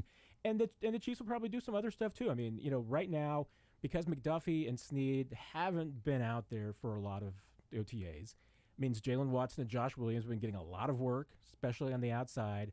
That gives Jones and Bootle the chance to work in the slot. I've been really intrigued about that. I mean, Nick Jones has looked pretty comfortable for a 7th-round rookie. I mean, well, I don't know. 7th-round rookies, you just can't count on them to play. Tell you why. And with the Chiefs at all. If there's a 7th-round rookie, he ain't going to get any time. He won't get interceptions. He probably won't get a pick 6. He won't get an interception in the playoffs. I wouldn't count on a 7th-round rookie cornerback at all. This team, I mean, you give Brett Veach and his staff, I tell you what, you want to criticize them all you want to.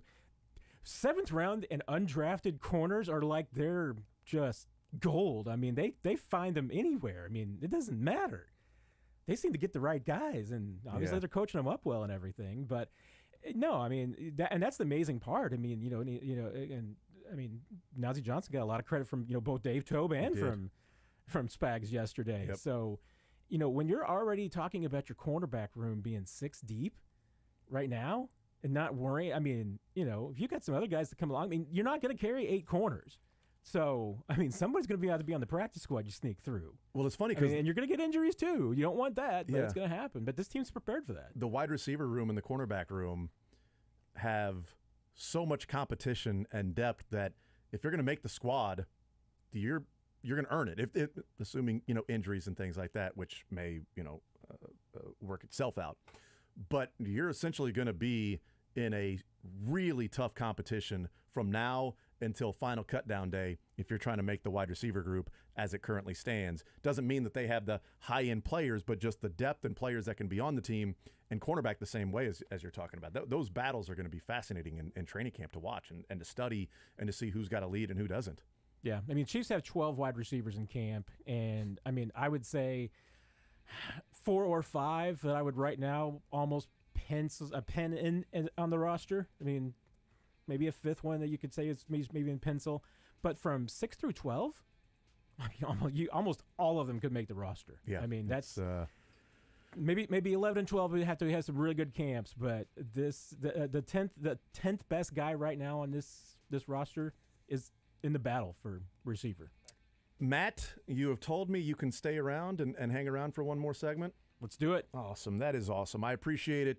Matt Derrick's going to hang with us because I've got tons of other stuff to talk to Matt Derrick about. We will do that. Mick Schaefer will come and hang out with us too. So we're very excited because Josh isn't here, so Matt wants to hang out longer. It's like, Josh is gone. I want to stay here and hang out with you. So we'll continue our conversation. We'll keep talking some Chiefs football with Matt Derrick. I also want to get into a little bit about Brian Cook. I love what we're hearing about him. More Zone next.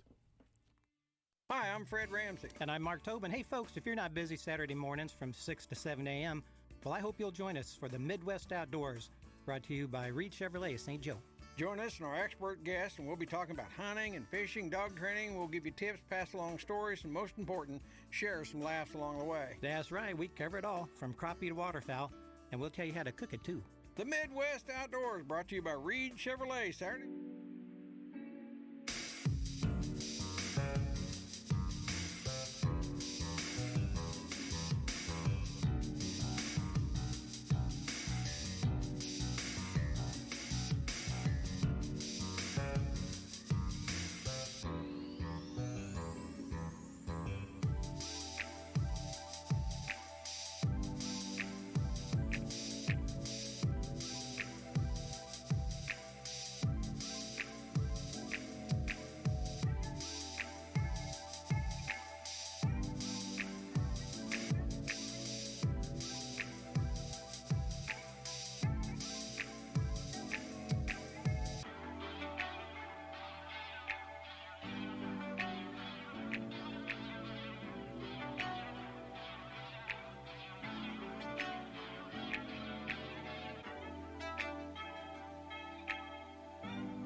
crew for he a long looked time. lonely, and I had nothing better to do. Wanted to get out of the house. That Beards, can you clip that for cut so I can have that just as a reminder of how my high school experience went? Weekdays from 10 to 2 on Sports Radio 810 WHB.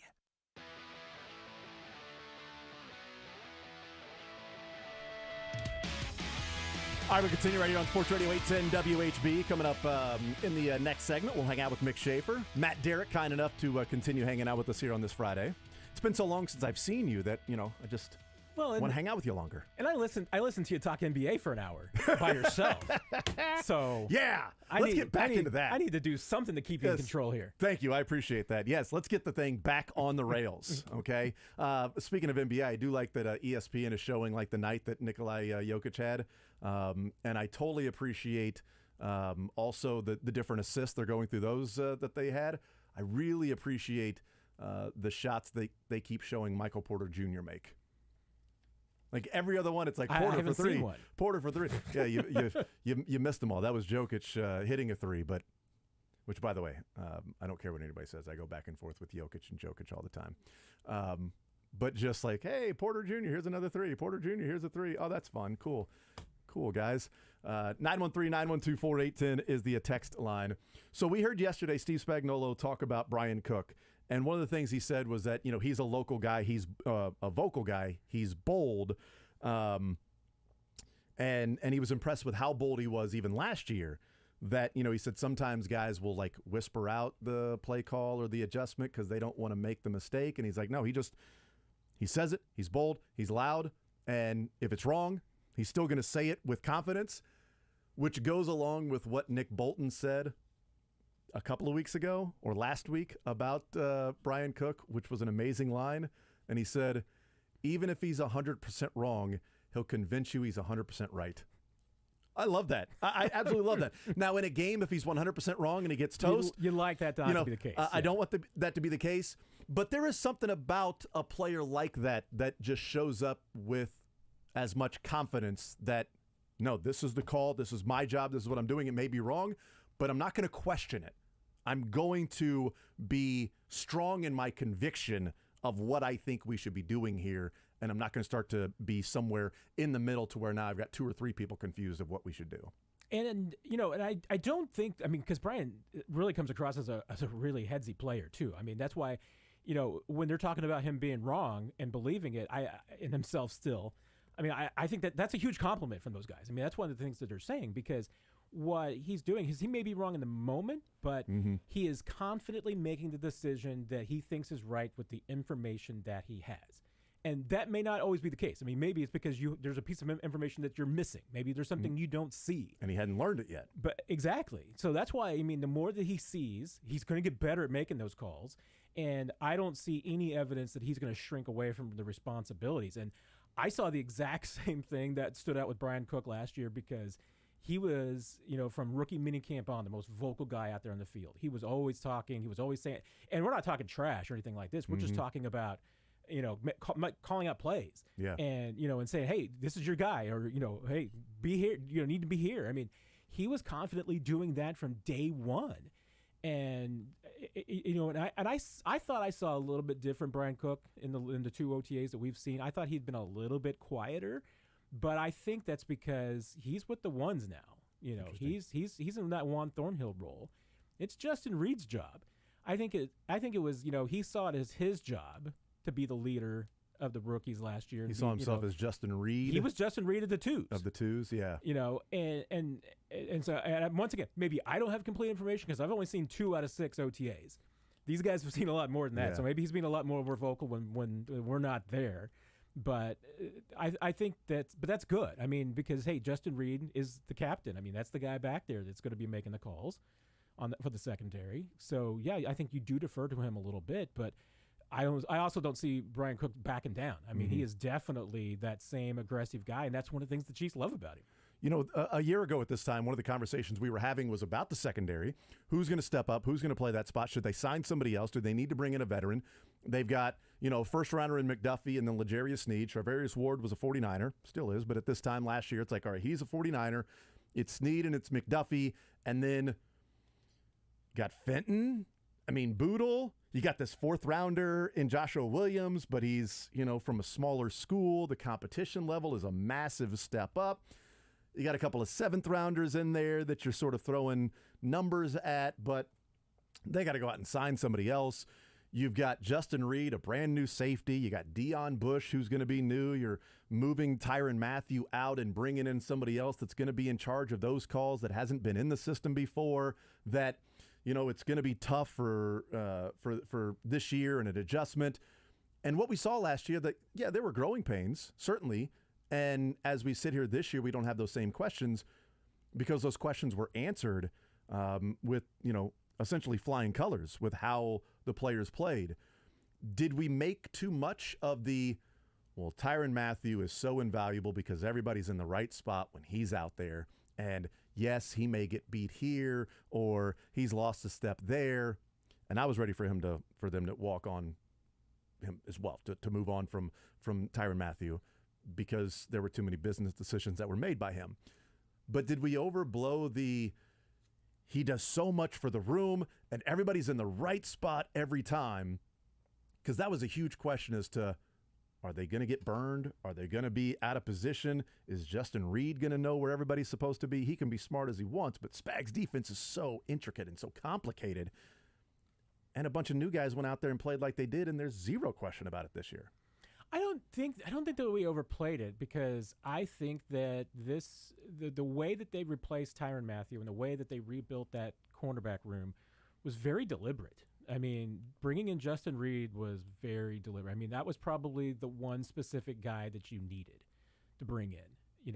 Would another free agent, another outside veteran coming in have been the right guy for that group? I don't know, because Justin Reed's on one end, he's an incredibly smart guy. We know that. Yeah. On the field, he's a smart guy. It's not just like he's a chess master. I mean, he's a smart football player too. He gets it. But he's also likable. I mean, the players, other guys look up to him. They like him. I mean, and that's the one thing that really I think stands out about that group is that it's a cohesive group. They get along really well. Justin Reed, and that's probably the one thing that we don't play up enough is how much Justin Reed went to build that camaraderie last year, to bring those guys together, to make them a unit, because he's like having them over to his house and he's, playing video games with them and everything. I mean, and engaging them in so many different ways. I mean, he felt like he was responsible for doing that because, these guys were all brand new. He was brand new. He needed to get to know his teammates. They needed to get to know each other. I mean, I think he deserves a lot of credit for that. And the Chiefs drafted the right guys. I mean, I don't think you can say anything differently. I mean, they were 5 for 5 on those secondary day guys that they drafted. Had they drafted a different player at each one of those spots, maybe it doesn't work out. Yeah. It may not work out the way that it did. And we also talked a lot about the Chiefs saying, look, this is a smart football player. Well, this guy's really smart. Well, one thing that we saw in him is that he just understands football and where different things. I mean, you can be a great athlete and just not get it. You can be an amazing player and just like, well, this guy, we have to tell him every time where he's supposed to be. All right, we got to point these things out. But man, he's so freaking good. He's just such a great athlete, right? He just said he can be. Where the conversation last year centered around, they got to play, and so it feels like the Chiefs are drafting guys that they feel like have a higher chance, a better chance, a higher probability of being able to go out there day one and at least hold their own on the field, that they're in the spot they're supposed to be because they understand why they're supposed to be there and why the concept says you need to do this. Like they were talking about Trent McDuffie and we had the defensive coordinator, I think it was, for Washington last year after they drafted McDuffie, and he said the one thing that impressed him so much, he was the smartest player that he had been around, and he said he studied the defensive schemes to know what the defensive tackle was doing, what the linebacker was doing, what the defensive end was doing, because he wanted to understand the overall defense as to what are the reasons behind we're doing this. And he's like, he knew what everybody else's job was on the field besides his own. He's like, I've never been around a player like that before. Like he was just that smart. Jalen Watson, how smart he was. I mean, we heard that Brian Cook, like we heard them talk about players that, hey, these guys just sort of understand football. And I think they were deliberate about that too, because these guys have to play. And we don't have a whole lot of time to refine the mental side of it while we're trying to work on the physical and the teaching, the fundamentals of it. We need them to sort of have that baseline of how smart they have to be and understanding football to be out there and be in the right position. And we'll teach them the different techniques of what we want them to do in terms of how to guard and where to be and how to tackle. I'm gonna sound like a basketball coach here for a little bit. The other thing that I think just stands out about that group, if I ever have to say, describe them, I mean, they got that want to. I mean, that is also, I mean, because every one of them had to overcome something. I mean, Trent McDuffie's been told that he's too small. He's not big enough to play corner and everything. And he's got T-Rex arms. And he's got T-Rex arms. How do you compensate for that? Well, you do exactly that. I mean, you know your position better than anybody else, and you refine your technique, and you do that. Jalen Watson, overcame so many different things to play football. I mean, this guy worked hard to get where he is and persevered. You think he's going to shrink back when Spags says, hey, we need you to start? No, I mean, that guy's going to absolutely just burst at it. Joshua Williams, same thing. I mean, D2 guy, HBCU. I mean, been told, you know what? Don't have the experience to play at this level. It's going to be too tough for you. No, I mean, these guys and Brian Cooks bounced around too. I mean, remember, started at Howard before going to Cincinnati. I mean, all those guys, I mean, and it wasn't specifically, those experiences, but I don't think there's any doubt. I mean, the perseverance that all those guys showed was another reason why the Chiefs drafted them. Matt Nagy talked yesterday, too. Let's hear the clip about Kadarius Toney. Here's Matt Nagy weighing in on Toney, one of the players this year that there's a lot of hope and promise and optimism in what he can be and maybe growing into that number one guy. Well, I think we all see what he can do when the football's in his hands. And, again, the same type of deal. He comes over halfway through the season. It's a whole new offense. He's got to learn the ins and outs. And so you have that point. And he was able to do that. And it's exciting now for us to be able to take that to year two and build that relationship with Pat. But he's super talented with football in his hands, and he's been that way his entire life in his football career.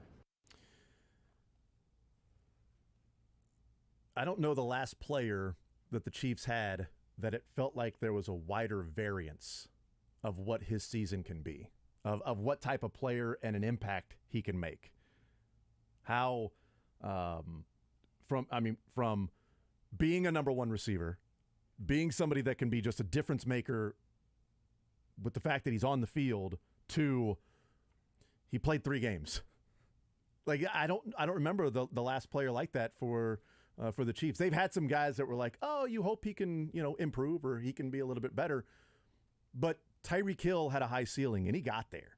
Mecole Hardman, it wasn't a variance of, well, he can take a step up, or he may not even play this year because of all of the injury history. And, he even missed 3, Kadarius Toney I'm talking about, missed 3 games with the Chiefs when he got to Kansas City. So he still missed 3 games along the way and then got injured in the postseason and missed a game there. So it's like,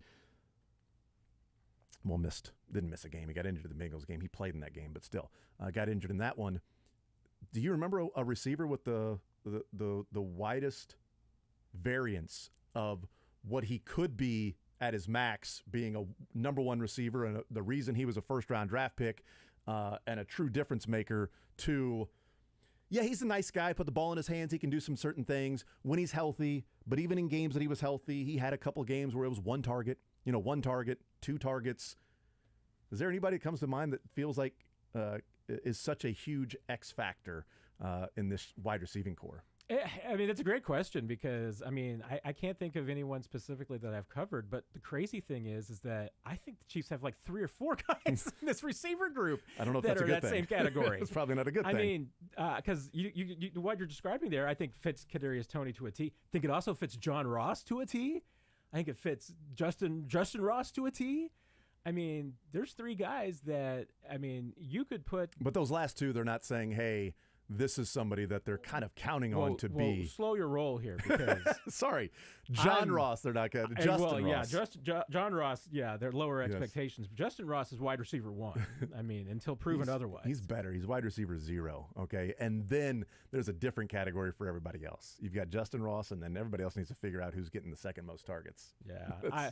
Well, to me, I mean, I did a piece last year, looking at what are the expectations that for like a guy like Kadarius Toney coming into the Chiefs midseason, and looking at all the players who had done that for Andy Reid in the past, and numbers were never very good because coming into an Andy Reid offense and trying to do something is incredibly difficult. And Toney was certainly helped by the fact that there were injuries that kind of forced them to go to him more.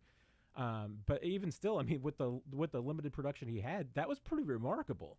I mean, because I tell people, I mean, we joke about the Andy Reid playbook, and there's 400 plays in there. Well, probably more than that. But if you're a receiver, let's say there's 400 plays. Well, there's also 3 places on that every one of those, and Andy Reid wants you to know all of them. So you're not talking about that. There's also the if the safety does this, then that play that I have, I also have to adjust it this way. Yeah, I mean, you're talking about 1,200 base plays that you need to know, and then variations on top of that. And how much of the playbook did they give Kadarius Toney last year? I mean, maybe 50? I mean, they said it wasn't much. I mean, it was scaled down. And for Sky Moore, too. I mean, as rookies, they scale you down and everything. It's how much you're responsible for, and they want you to be able to pick up. So looking at what he was able to do in just a very limited portion of the playbook makes you excited. But then you look at the body of work over the last 3 years, with including with the Giants. I mean, you're talking about guys, what 55 catches for 500-odd yards? I mean, I have to pump my brakes because Richie James did that in 1 year with Daniel Jones. Yeah. So, I'm really, and so Richie James could be in that category too of like, that guy could have 150 yards. He could be a 1,000-yard guy this year. But I mean, Toney's, I mean, the athleticism is there. I mean, we all know that. It's just how much more of his game can he refine? And that's why Tyreek Hill went from the gadget guy, and somebody who had really, I mean, was really impressive as a rookie, but he took off because he continued to build and refine his game and added more elements. That's what Kadarius Toney needs to be. Kadarius Toney can't be the gadget guy. He's got to be the guy that can play any role, that can go downfield, that's got the whole repertoire. It can't just be, if Kadarius Toney's game is limited to 5-yard outs and nothing more than 5 yards down the line of scrimmage, then I mean, he's going to be 3 catches for, 65 yards 1 week and one target for no catches another, and he'll have a couple of touchdowns here and there, but that's what he'll be. He needs to, and I don't know. I mean, we'll find out if he's taken that step, but that's the one holdback in his NFL career has been so far, is that he hasn't proven to be an all-around, well-rounded receiver yet. So we started talking to you at 11 o'clock. It's now 12:21. Now I'll mention DeAndre Hopkins. This is the longest I have gone with a Chiefs conversation without talking about DeAndre Hopkins in weeks. Did that on purpose. As we spend the last few minutes of our time with you on this Friday. Interest, no interest. I mean, there's going to be the depends on what it costs part of it, but even if it's reasonable, because I've heard some people say, even if I don't want him on the team. Could be a distraction, could be this. Don't want him on the team. He's toast. He's done. I've heard other people say, pay whatever it takes. Get DeAndre Hopkins, and boom, it's Super Bowl, which they already have one. Where do you fall in that discussion of, are you interested in DeAndre Hopkins and what he can do for this Chiefs team? You have to be interested. I mean, and the Chiefs certainly are. I mean, they've obviously have been kicking the tires long before the last couple of months. I mean, that wasn't the case. I mean, they've inquired about DeAndre Hopkins before. Yeah. So it's nothing new. I mean, they like the guy. They didn't just all of a sudden, after all of this rigmarole, all of a sudden they're like, no, we don't need him. Yeah, that was the romance is done. No, I mean, they're still interested. But I still say the same thing I've been saying for the few months. If DeAndre Hopkins wants to be in Kansas City, he'll be in Kansas City. If he doesn't, he won't be. I think it's all on him because the Chiefs have finite resources. It's not a matter of giving him whatever he wants. I mean, the Chiefs right now, as far as their salary cap goes, with $1.2 million in cap space, would have to be very creative to get a deal done and do something they don't like to do, which is one of those wacky, 5-year deals with 4 years voided And now they're not voiding years. And now you've got, DeAndre Hopkins on the cap for 2027. Which by the way, that's what the Ravens did with Odell Beckham Jr. Exactly. He got a 1 year, almost $14 million of it is guaranteed. And it's like 3 and change a salary cap this year. But they've got 4 void years on the one. They're already $11 million dead cap next year already. They got dead cap for him in 27. Yes, they got $11 million next year in dead cap for Odell Beckham Jr. right now. And the Chiefs have never done one of those contracts, and they're not going to. And I don't think they're going to. If DeAndre Hopkins wants an Odell Beckham contract, if he wants $15 million cash year 1, he's not going to get it in Kansas City. That's simply not available. So go to Detroit or whomever else. If he wants to ring shop, he wants to win something, and he wants to play the best quarterback in the league, he's going to come to Kansas City. Yeah. So, I mean, that's what I say. I mean, for the Chiefs' standpoint, I think it's almost out of their control. If DeAndre Hopkins wants to be here, he'll be here. The change that Hopkins made from representing himself to now he signed with Clutch Sports, I'm going to guess that the Chiefs, at least parameters, have presented to his representatives, here's what we will offer. There you go. I would bet there's been some conversations. Yes. But my point being, like, a week from now, it won't be, okay, we've upped it here. Okay, we've added this on. We've done from what it feels like with Brett Veach, when the way they were dealing with Orlando Brown and Juju Smith-Schuster, and Trent Williams was back and forth because they really wanted Trent Williams, but they got to a point of this is our best and final. With the way the Chiefs are sitting with the salary cap and the way they structured Juju a year ago, I would guess that this is presented to Clutch Sports. Here's what we have, and he can get this from Buffalo, that from Cleveland. That makes the decision. Here's what we are offering. You know this. Love to have him in for a free agent visit, but this is what we're going to offer DeAndre Hopkins. It's not going to be this blind contract negotiation, and we're not going to negotiate against ourselves or anything like that. Here you go. The one element that can change things, though, is that Chiefs aren't going to be going into the season with $1.2 million in cap space. One, because they can't, Agreed. because right now the cap only includes the top 51 contracts. Mm-hmm. So it doesn't include players 52 and 53, doesn't include your practice squad, doesn't include guys on injured reserve, doesn't include some dead cap that you may eat. So, and it doesn't include Brett Veach wanting about $5 million in space to be able to go into a season. To, as they would say, keep the lights on. So you're going to create some cap space. How are you going to do that? Well, we know the biggest way you can create some cap space, and the most immediate, would be an extension for Chris Jones. Yeah. Well, you get some Chris Jones, extension done, and all of a sudden you're the Chiefs and you got $12 million in cap space, and Clutch Sports is coming back and saying, hey, you know what? See, you got a little more cap space now. So, well, I mean, depends on when that happens. Like, does he sign before that? Does he sign after that? Or are they also saying, exactly, look, we'll agree to this deal. We won't sign with somebody else, knowing that you're eventually going to get it done with Chris Jones, and then we can do that the same day. Chris Jones contract, whatever, and DeAndre Hopkins, whatever that might be, the way that they would create, if they would even go down that route. But Miami just got $13 million in cap space today because of the post-June 1 release of Byron Jones. So Miami now has $13.7 million in cap space, and DeAndre Hopkins with Clutch Sports represents Jalen Hurts and Devontae Smith. The Eagles have been talked about that. The Eagles have almost $13 million in cap space. And, of course, Cleveland and a reunion with Deshaun Watson. The Cleveland Browns have almost $14 million in cap space. But Buffalo and Kansas City are sitting in the same ballpark. $1 million right now roughly for KC and 1.5 for Buffalo. Yeah. So if he's wanting to really win a Super Bowl, he's not going to get the same contract with Kansas City or Buffalo that he will get with the others. No. I mean, and the only other team that's in there where you're saying, okay, Super Bowl is Philadelphia. I mean, that would be pretty scary to me. Yeah.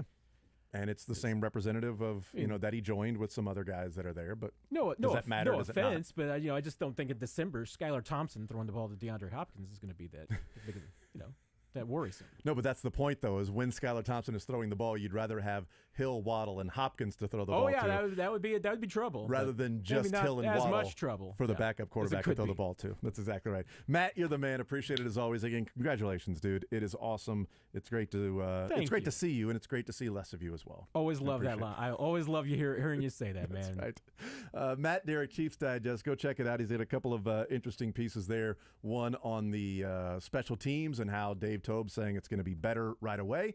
And one of the things we talked about, that secondary and what it looks like this year compared to this time a year ago. We'll take a timeout. We'll come back. Mick Schaefer will join us coming up next. Want to see more of The Zone? Watch the show live on the Sports Radio 810 WHB Facebook, Twitter, YouTube.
WHB.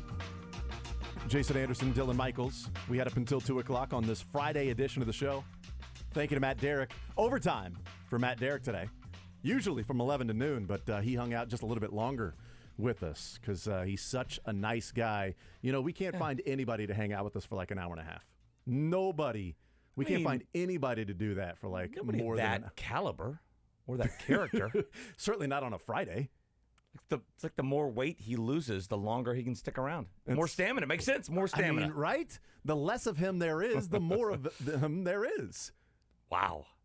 It's a mind blower, right? That, I just can't even figure that out. If you could figure that one out, put that one on a card, man.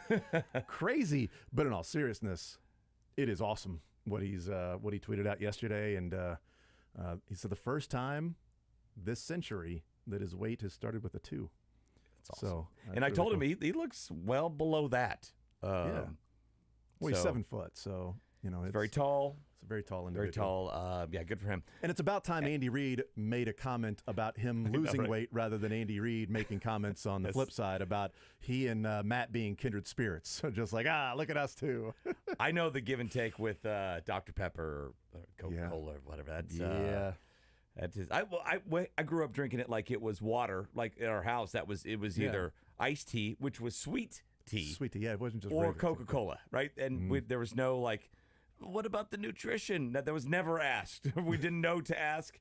We would have considered it, but nobody ever asked that in our household. And so you get a little older and we're like, oh, God, okay, there's a mountain of sugar in here. And so it's moderation, right? Yeah, but nothing better than a ice cold Dr. Pepper on a warm day, right? Yeah, it's nice, and that's what makes it so tough to be disciplined. Because it's like, no, I want to eat healthy, but we're in a hurry. So how do I? It is 2023. The stuff we can do with science and how the gains we've made in every field. How is there not a superfood and drink yet to where this tastes amazing? This tastes like cake on top of Dr. Pepper, on top of chicken fried steak, on top of macaroni and cheese, on top of a sausage biscuit, on top of beer, so much beer. Yeah. Top of another Dr. Pepper. Except for the last part, the beer thing, I'm on board, yeah. And it's 0 calories. How are we not there yet? The Jetsons would set something down and press a button and then the whole meal would appear. Yeah. Why can't we do that? Yeah. I don't know. You know? I bet. Listen. Just ridiculous. I've said it for you. Just figure out cancer. Right? Once we figure out cancer, then pull some of those guys over and work on a superfood. But also, like, this is 2023 now, and Back to the Future 2 had hoverboards. What year was that? I mean, what year was it supposed to be in Back to the Future? Sure as hell wasn't 2023. It was before that, though, right? Yeah, yes. It was like 2016 or 2017 well, or it was 30 years ahead, right? Was it 2015? Yeah, it was 2015 because the Cubs or something like that. That's They were right. like, they predicted That's that the Cubs are going to win. So it was 2016, maybe 2015 or 16. Well, it's 85, 55, and then 30 years ahead would have been. Yeah, so the Cubs won in 16, so it was something like that. Yeah. It's 2023. We're 7 years past that. That was just random that everybody had one. It was just like, oh, it's a skateboard. No, it's a hoverboard. They're just flying around. We don't have that now, and it's ridiculous. I don't have a shoe that I can press a button and it ties itself. We've always really overestimated how quickly technology was going to get to us, right? I mean, flying cars are going to be the year 2000. Easy. Yeah. I can remember that in like 1988. I remember it in 98. Yeah. It's 2 years. We got flying cars right around the corner. I can remember it in like 2002 when Conan O'Brien was still doing in the year 2000 sketches. Year 2000. That's right. When was the year, Dylan? Did you find that out? You're about to. It was October 21st, 2015. Okay. Is when he had his hoverboard. Yeah. Well, it turns out, it's 8 years past. Okay. Almost. So, well, they have things called the hoverboards, which came out around that time, but they're on the ground. Yeah, so it ain't hovering. What does it hover? That's a broken bone waiting to happen. Yeah, what is it? I don't get it. What is it hovering? It's not hovering unless you're hovering in between the two wheels. I mean, we have the technology for something like that, right? It's just not going to be made available to the public. Do you think like there's hoverboards with like the military or something? Oh yeah, the military is always like decades ahead. But can their hoverboards go over water? There's like that hoverboard water thing. I think I've seen, right? Well, it's got like the tube that goes down to the water. Oh, that is specifically like with water, right? Yeah. So like, but can it be land and sea? I bet there's something like that. It's a big old Big old blades, big old blowers. Keep you up. Is it nautically trained to be able to go from land to sea and just escape whatever or attack or track down whatever you're looking for? Absolutely, we have that. Absolutely, we have it. The royal we don't have it, which is the royal unfortunate. Because I thought by this time we would be watching NFL players on hoverboards. Yes, that would be going around. They would look like big robots. It would really enhance the game. I do remember at one point when I was a child in age, that I was playing some video game, and I probably was like 12 or 13, and I was thinking, like, I just am not looking forward to the future when robots are playing football. Like, what is it? Like, how long is it going to be before we have these robots that are playing football and baseball? And you weren't the brightest bulb, were you? No, I was not the sharpest coloring in the coloring box. You weren't the sharpest crayon. Not the sharpest coloring thingy. I wasn't the brightest bowling ball. I'll tell you that much. I do sometimes look forward to robot umps to watch some of these baseball games. At that time, man, what would it look like for a robot ump? That'd be awesome. It's like, we would still argue, I think, with some of them. Yeah. How do we get, like, how's this team better than that team if they're all robots that are there? You can just program them to do certain things. Oh man, I'm not looking forward to that at all. Someone said it would be like F1, where it's dependent on how well you can soup up your robots. Yeah, right. Yeah, so then it's like, right. So then your ownership, then it gets in. Well, now you're talking about baseball. Now you're just talking about, it's going to be the bigger markets. Yeah. Or there's a salary cap for what you can invest in your robots. It's like that First Robotics. I think Todd's son did it for years. Yeah. Yeah, he's really smart. That's the wave. Yeah, Todd's and Drake's kids are like, oh, they're really smart. Guess what they're not getting into? Yeah. Media. Right. I mean, I have 2 kids, and half of them can read. So, I mean, it's ridiculous. It's the youngest. It's crazy. It's weird. It's the best reader in the family. Unbelievable. So, yeah. One day, my kids will be smart as well. We're hanging out with Mick Schaefer. A few things we're going to talk to Mick Schaefer about, whether he wants to play 8 or 9 games. 9? Come on. Give me a breath. That chaps my hide. $8 billion dodging does not SEC. chap your hide. $8 billion. NBA Finals Game 1. Let's hope Game 2, 3, 4 is better. He finally looked like an 8 seed there. Maybe they finally looked like an 8 seed. They did. And a few other things that I want to talk with Mick Schaefer about. We'll take a timeout. We'll come back. We'll continue rolling. More Zone next. You're in the zone with Jason Anderson on Sports Radio 810 WHB. Rev up for summer in a brand new Kia from Robert Brogdon's Olathe Kia.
squirrels that keep wanting to eat the tomatoes and my apples. Oh, I got it. Don't plant tomatoes. Weekdays from 10 to 2 on Sports Radio 810 WHB.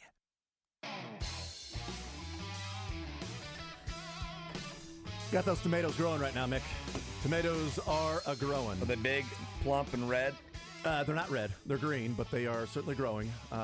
And the net is over them. So I've got the very thin black net that goes over the entire vegetable, bed. And so there are no squirrels. The sun and the water can still get through. Yeah, you can't even really see it. Like if you just look at it from like 10 feet, you're like you don't see. But as you the get net closer, in a baseball game, maybe like a little bit down the line. Yeah, but it's even thinner than that. Yeah. But you know what a squirrel sees when he gets there? It's like, oh wait, I can't go in there. And then a rabbit, I can't go in there. But I can just take the stakes out and then get in there and prune and do those things. You eat these tomatoes when they're done being grown? Yes, we do. Do you grow anything else? Just tomatoes? We have tomatoes. We have cucumbers. And we have zucchini this year. We've tried different Do you grow peppers. enough for like months and months of these vegetables in the house? Or yeah, we is it a cost-saving thing more, or just kind of like, this is my hobby, I like it, No, it's a hobby thing. Okay, yeah. It's a hobby thing and a little bit of a piece of home for Kaylin and the kids. She a farmer? Her dad has tomato and vegetables on their farm, out there. So he's got a lot of land. And so before we moved here, we'd be over at her parents' house, and Everett would just go out and pick a cherry tomato and eat it. Just be walking around, just pick a tomato. You gotta like tomatoes first. I know, right? We love them. It's we're a tomato family. You are, man. We are a tomato family. And if this is like taquitos or whatever, if you're growing those, I'd be so much more into your story. I haven't tried growing taquitos yet. Next year. They got to grow somewhere, right? They do. Yeah. They do. Well, I'm the idiot that thought that you grow pickles. So I really thought there was like you would grow a pickle. How do you get pickles? You pickle the cucumbers, cucumber, yeah, zucchini, whatever it is. zucchini, whatever it is. Yeah. I'm not even. But smart that's enough to know grown. Which one? It is grown. Yeah. But I thought you actually grew, like you picked it out of the ground. It was a pickle. Yeah. I didn't know that because I'm a city slicker. But yeah, so we eat tomatoes a lot, and so for Everett just to go in the backyard and pick cherry tomato or whatever, and us to just go, we need a tomato. Let's go pick one off the vine right here. It's fun. It's cool. And I love bacon and tomato sandwiches. Leave the lettuce off of it. Don't need a BLT. I need a BT. BT. Just a BT. BT. And I love fried green tomatoes too. I love that. My wife. The makes movie or just both? Yeah. Both. Are you kidding me? I'm younger and I'm faster. I'm older and I've got more insurance. What a great line. Loved fried green tomatoes. I've never tried them. I never saw it. Yes. See it and try it. Take your word for it on both accounts. So you didn't get the line there. No, I mean I've seen parts of it. I know the gist of it, right? And I know some of the lines. And so yeah. She's getting ready to park into a spot at the grocery store, and a younger girl in a faster car slides in and gets the spot before, so she just revs it up and keeps just slamming into the back of the car.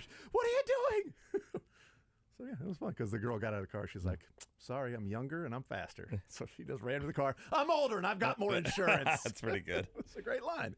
I don't think we're going to have a great series unless last night... Think maybe some rest versus rust. I mean, unless last night was the Heat, just tired legs. They went to the 7-game. It is, but one of the things that I said is that the Heat have to be showers because they're not growers. They cannot grow any more than what they already are, and there is such a size advantage that is noticeable on the court at all these different positions for the Nuggets. It's crazy that the Heat are in the middle of like losing 4 or 5, yet they're still alive in the NBA Finals, still in the playoffs. They could lose the next. Holy bleep! They could lose 2 more, right? I didn't even think of that. And have lost 6 of 7, but still alive to win a title. That's NBA postseason for you. 1-4. Yeah, in the last 5 games, and yet they're only a game down in the NBA Finals. Yeah, legitimate shot. That is crazy. And there's a chance they get Tyler Hero back for game 2. So that would make a difference because more Tyler Hero taking open shots rather than Strus, I think makes you a better team because Tyler Hero's pretty good. Yeah. But also, how good is he going to be after missing a while and just get right back into playing, and these guys are playing at a high level and in the NBA Finals, and you've been going through shoot-arounds and practicing and trying to keep in shape by running, but you're not playing basketball at the highest level through the playoffs in a Game 6 and a Game 7 and an NBA Finals. Like, your timing's going to be off by a pretty decent amount. They've got the best player on the court, right? Maybe in the world, right? In the Joker. And I think, I'd take Jamal Murray over Jimmy Butler, right? The way that especially he's playing now. Right now. And then if you're the Heat, you have Butler, who's a star, but then you're relying on like guys like Cam Martin just kind of playing above their head. Can they continue to do that? And the emergence of Michael Porter Jr., God, he's been so much fun to watch. Great game last night, 14 points. Good game last night. A double-double, though. Yeah. A couple block shots. And just he's out there for 30-some minutes. Big part of things. It'd be cool to see Christian Braun play, but I think they've kind of got their rotation and what they like to do, and it has worked in these playoffs, especially in the finals, conference finals, and going into the NBA finals. So I feel like he's might be that 8 to 10 minute a game guy, and that's it. And then maybe next year he kind of more works into being more of a regular. Did you see the Christian Braun to Michael Porter Jr. pass and 3? Yeah. The KU to MU working together. Teamwork. You know what? Yeah, just teamwork makes the dream work, man. We all grabbed hands in the newsroom, and I did too. Because 90% of our employees are Mizzou grads. Yeah, I ran outside and hugged anybody in our neighborhood everybody's a KU fan. Did you? Just ran right outside and hugged the first person I saw. You're a KU fan, probably. What are the odds of that? Don't worry. I root for Mizzou. She roots for Kentucky. It's all good. Don't worry, KU fans. We're welcomed to the. Believe me, we are welcome to the neighborhood with open arms. When it's like, hold on, you do what? Yeah, but don't worry. She roots for Kentucky. It's all good. And our son roots for Duke. I also said that's a lie. Last one's a lie. Yeah, you would make sure that. That would be great though if we moved into a neighborhood. No, I'm a Mizzou fan. She's a Kentucky fan. Oh, don't worry, he likes Duke. Yeah, it's all good. But lovely to meet you. Can't wait for basketball season. I also saw the Michael Porter Jr. follow dunk where he caught it at his chest below the rim, yet still was hanging cocked it back and threw it down. It's not one of the usual follow dunk where it rolls off the rim and you've just timed it perfectly. No, he didn't time it perfectly. He was just he's that athletic and can jump that high and can stay in the air that long. I talked about it at the beginning part of the show. Like if you don't like LeBron and him going to Miami and then going to LA and doing some of those things, Denver's kind of your team because they didn't build the team by having the number 1 pick and winning the lottery. The 8 players that played last night, 4 draft picks, 2 trades, and 2 free agent signings. And the free agent signing is Bruce Brown and Jeff Green. The 2 trades were Aaron Gordon, that they traded Gary Harris and R.J. Hampton in a first rounder for Aaron Gordon, and then Kentavious Caldwell-Pope, KCP. They traded Will Barton and Monte Morris for KCP. The 4 draft picks are Jokic in the second round, Christian Braun, number 21. Oh, Jokic was a second rounder. Number 41 overall pick. Holy crap. In the lottery, the Denver Nuggets selected Doug McDermott at number 11. And then later on came back and got Jokic at number 41. Christian Braun at number 21. Michael Porter Jr., the 14th pick, and Murray, the 7th pick. There are 4 draft picks, only 2 of them are lottery. Like, they've built it with the players staying around, growing together, getting better, ancillary parts here or there, getting it right more times than not in the lottery. They also got it right with the Spider, Donovan Mitchell, but then they traded him for Trey Lyles. That wasn't smart. Probably wasn't a good trade. No, not a good trade at all. But at least they got it right in terms of they drafted the right guy, just ended up trading him. But you got it right with Murray. You have Michael Porter Jr. playing the way that he is right now, and you could have continued to pass on him with the back injury and things like that. You clearly got it right with the Joker. That's at number 41. That's like 80% of the deal, right? Yeah. There's a lot of teams. I love MPJ and Christian Braun and Jamal. There's a lot of teams that have those 3, right? Yeah. There's a lot of teams. But you got Jokic and you got Murray. And it's a little bit like I talked about it, that there's somewhat of a comparison to the Warriors before Kevin Durant, because Steph was selected in it and people didn't think Steph would be that. Klay Thompson, people didn't think Klay would be Splash Brother. And Draymond Green was a second-round pick. So you've got a little bit of that where Jamal Murray went 7th. And when he's been healthy in the postseason, he's been amazing. Bubble Murray. Bubble Murray, and then, the knee injury, unfortunately. But They could have taken a number of different places. They could have looked at it and said, we want somebody that can help us right now, not a back injury that we might have to project down the road of what he can be. Also, he doesn't really like to play defense, and there are other parts of his game that need to be refined. He's a really tall shooter with a back injury. Lottery. We're going to take this guy, and we think we're going to bet on the ceiling and not be blinded by what happens right now. So I love the story, except for it's in the city of Denver. Yeah. So other than screw them, I think the story of the team. There's no NBA team here, so you could cheer for them. No, I don't root for anything. Nothing in Denver? Nothing Denver. What about the biscuits there? As long as they're served here. Okay, good. Denver biscuits served in Kansas City. Yeah, that's right. Not going to happen there. So no, LA did enough tormenting that, here's the thing. Most Nuggets fans are Broncos fans. To hell with them. That's true. Right? Except for Shane. Okay? Shane's the only full-on Denver fan that is not a Broncos fan. He's Avalanche, Nuggets, Chiefs. I guess he's a Royals fan, too, so he's not a Rockies fan. Right. So he's half full-on Denver. That'd be like leaving the Rockies as the only team there not to win a title, right? Yeah. And see? Just like everything anti-Denver, sweep their ass this weekend. Sweep the Rockies. Sweep the leg. No Chris Bryant. He's got a heel bruise. So he's not going to play out there. Ball game. How do you not beat that team? I mean, come on. Moose is on the decline. See? So, Moose Dongs this weekend. This is Matt Beasler, and each season, Blue Cross and Blue Shield of Kansas City and Sporting KC team up to recognize Blue KC Sporting Samaritans. This is a program that highlights students and teachers who make the Kansas City community a better place to live, work.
Hey, Guy. It's a nice day. It is. It is nice. A little hot. A little warm. No, sign me up. A little warm. You know, I'd rather 15 degrees warmer. I'll be fine. I'd rather 105. Give me 105. I'd rather it be 15 degrees than. We're not talking about that. Here we go. Not doing it. Here we go. Not going to do it. Wouldn't be prudent. Let's talk about the news that has gone on with TV. You know, you like TV. You're generally involved in it from time to time. I love it on Fridays when I'm not doing it. I love TV when I'm not there. It's great. And I'll be on Sunday Sound Off. Looking forward to that, which anybody can watch, really. If you've got local cable, if you've got satellite, if you've got just the antenna, you can watch all of those things. It's not like the Royals. So you can watch me on Sunday Sound Off. You can watch it. Absolutely. Yes. Stream it. All that stuff. The Diamond Sports Group's bankruptcy hearing was concluded yesterday with the judge ruling that they do actually have to pay the money. They do have to pay all of the money to the 4 teams they were going to say that they were going to pay only half of them to. They are already not paying the Padres. MLB has already taken over the Padres broadcast, so Diamond Sports Group is not going to make those payments. But the others, they are being forced to, in their bankruptcy hearing, to pay. The Royals were not a part of that group, so they were going to pay the entirety of the Royals broadcast rights and fees, which is interesting that the Padres are really good and they're refusing to make those payments. The Royals are really bad and they're perfectly fine making those payments, which means that even as good as the Padres are, Bally's or Diamond Sports Group is not making money on the Padres. And even as bad as the Royals are, it's such a bad deal for the Royals that they don't mind making the payments because they're making money. Somehow. We're sports fans out here. Somehow. There's other stuff to do in San Diego. Even with not that many people, comparatively speaking to what it used to be, being able to watch the games. And the ruling came down, and they have to make those payments to the other squads. But to me, the bigger conversation is around the Padres, and that Major League Baseball has taken over those broadcasts. On Wednesday was the first broadcast without Bally. It was Major League Baseball. They changed the mic flag from the red with the B symbol to just MLB. And I'm going to be interested to see how Major League Baseball makes up for the $80 million that they're going to pay the Padres this year, whereas the Royals get like $40 to $50 million, whatever it is. How Major League Baseball makes up for that while they produce it themselves. But from a fan standpoint, they have increased, San Diego Padres have increased the availability in market from 1 million fans because, Bally's had the issue with DirecTV and all the other, from 1 million fans to now over 3 million have access to it. MLB has already reached an agreement with DirecTV, with all the cable providers there in San Diego, and they have allowed Padres fans in market to purchase the Padres portion with no blackouts. So we want Bally's to tank in Kansas City. As long as you can get the money somehow that they're paying, or even more, because this is one of the things that Major League Baseball has been trying to do or wants to do is have this package to where they control all of the regional sports networks, and there is no RSN. It's just simply Major League Baseball. They also, should point out in San Diego, they did a deal with DirecTV and the local providers. They are calling it MLB TV San Diego. So it's just Padres games. They go on that are just directly to, they've done a deal already, worked it out that, hey, you can watch these games. Are they going to get near the $80 million? Are they going to come up short? Is it going to be half? That's something Major League Baseball is going to have to figure out. Problem is, if they get near the $80 million with that business model, then Bally's is dumb. They misread it. They didn't do it right. If you can actually provide it.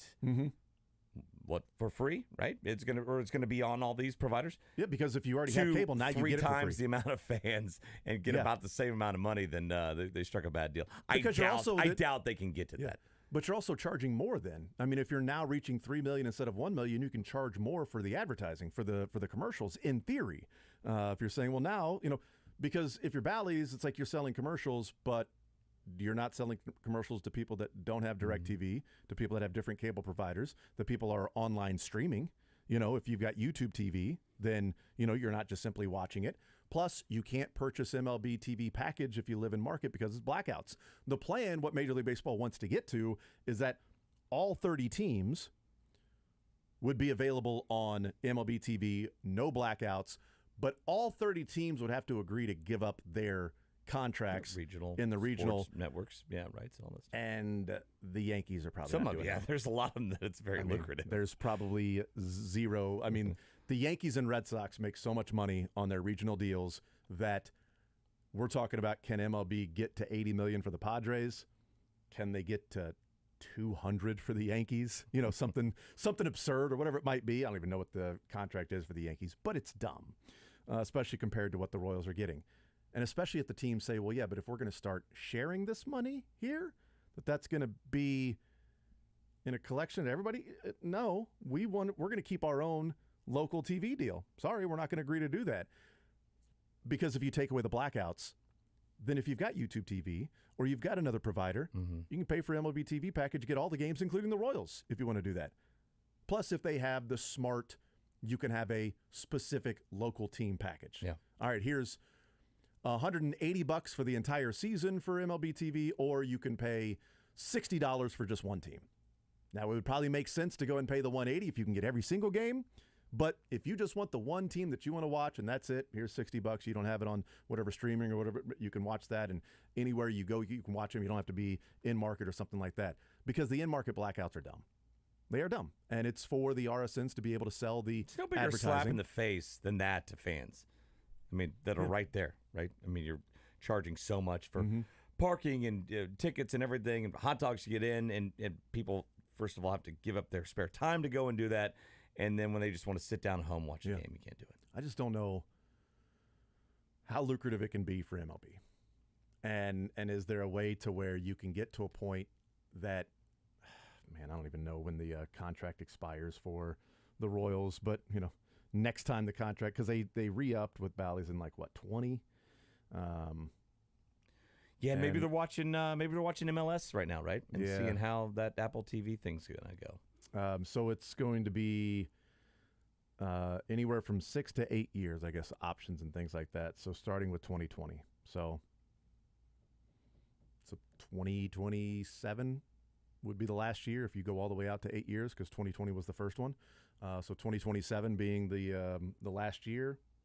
So you got this year and a few more years that you've got to live through this TV contract if they keep paying it, before maybe you can team up with MLB the way that the Padres are doing right now, and you can be able to get your games to anybody in market that wants it.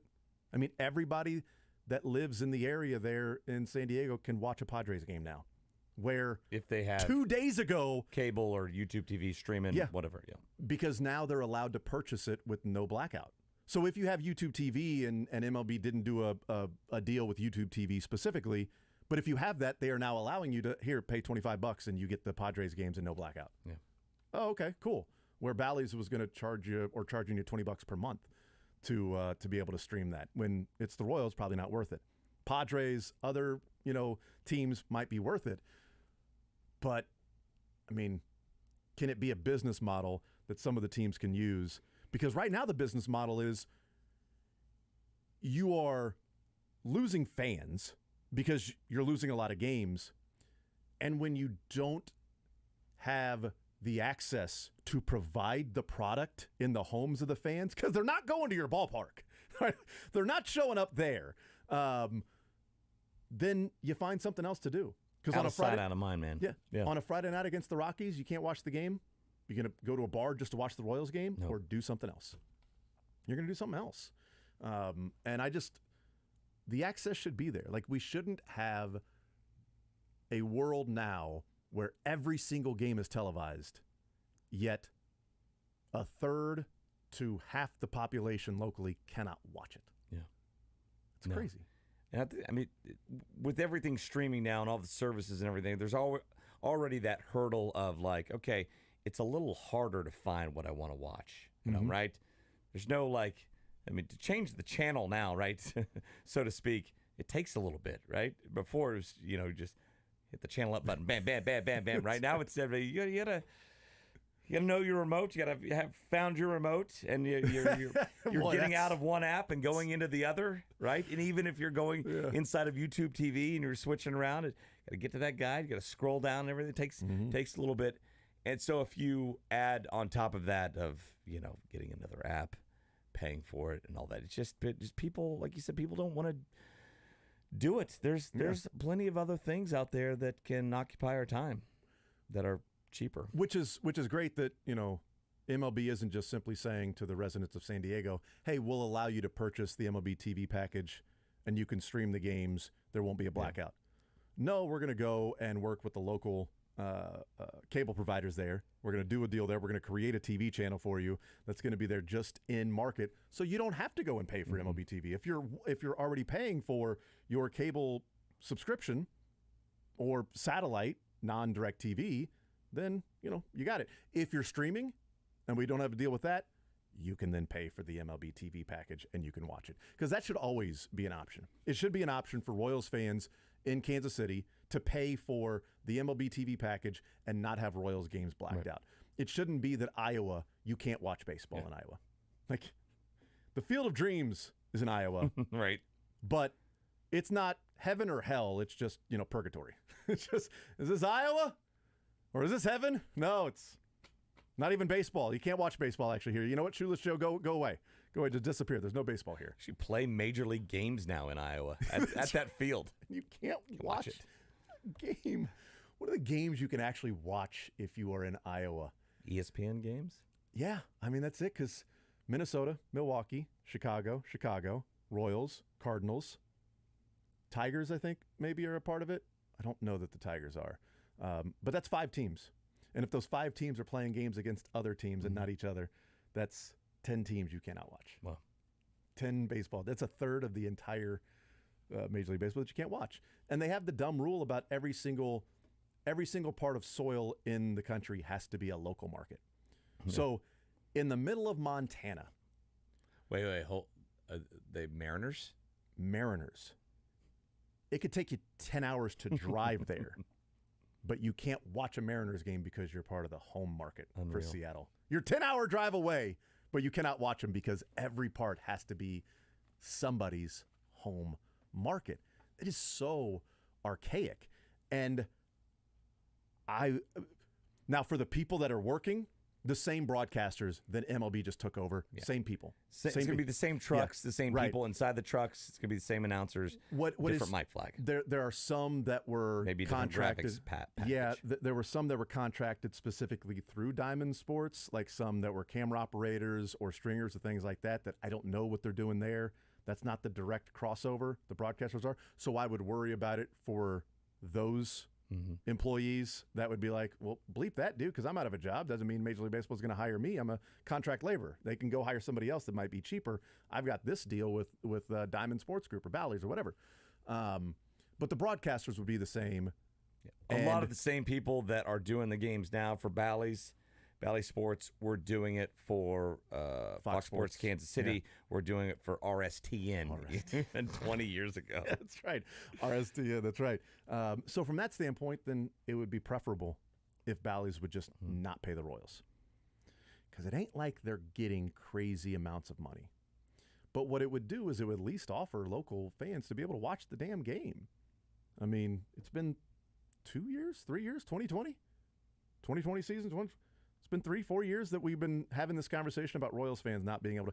And how, if you're the Royals and you're a partner, I know you're collecting the money, you're getting paid, and you entered into this contract, but how do you have a TV partner that has closed the door on so many of your customers? Yeah. Like, that is a terrible business model. You can't have your customers being pushed away to then say, well, no, they'll show up to the ballpark, because they're not. They're not showing up to the ballpark, which is also the irony of the people that say, this complete sidebar just popped into my head, but it's also the irony of people that are like, well, you can't move the stadiums because Kauffman, there's so much nostalgia.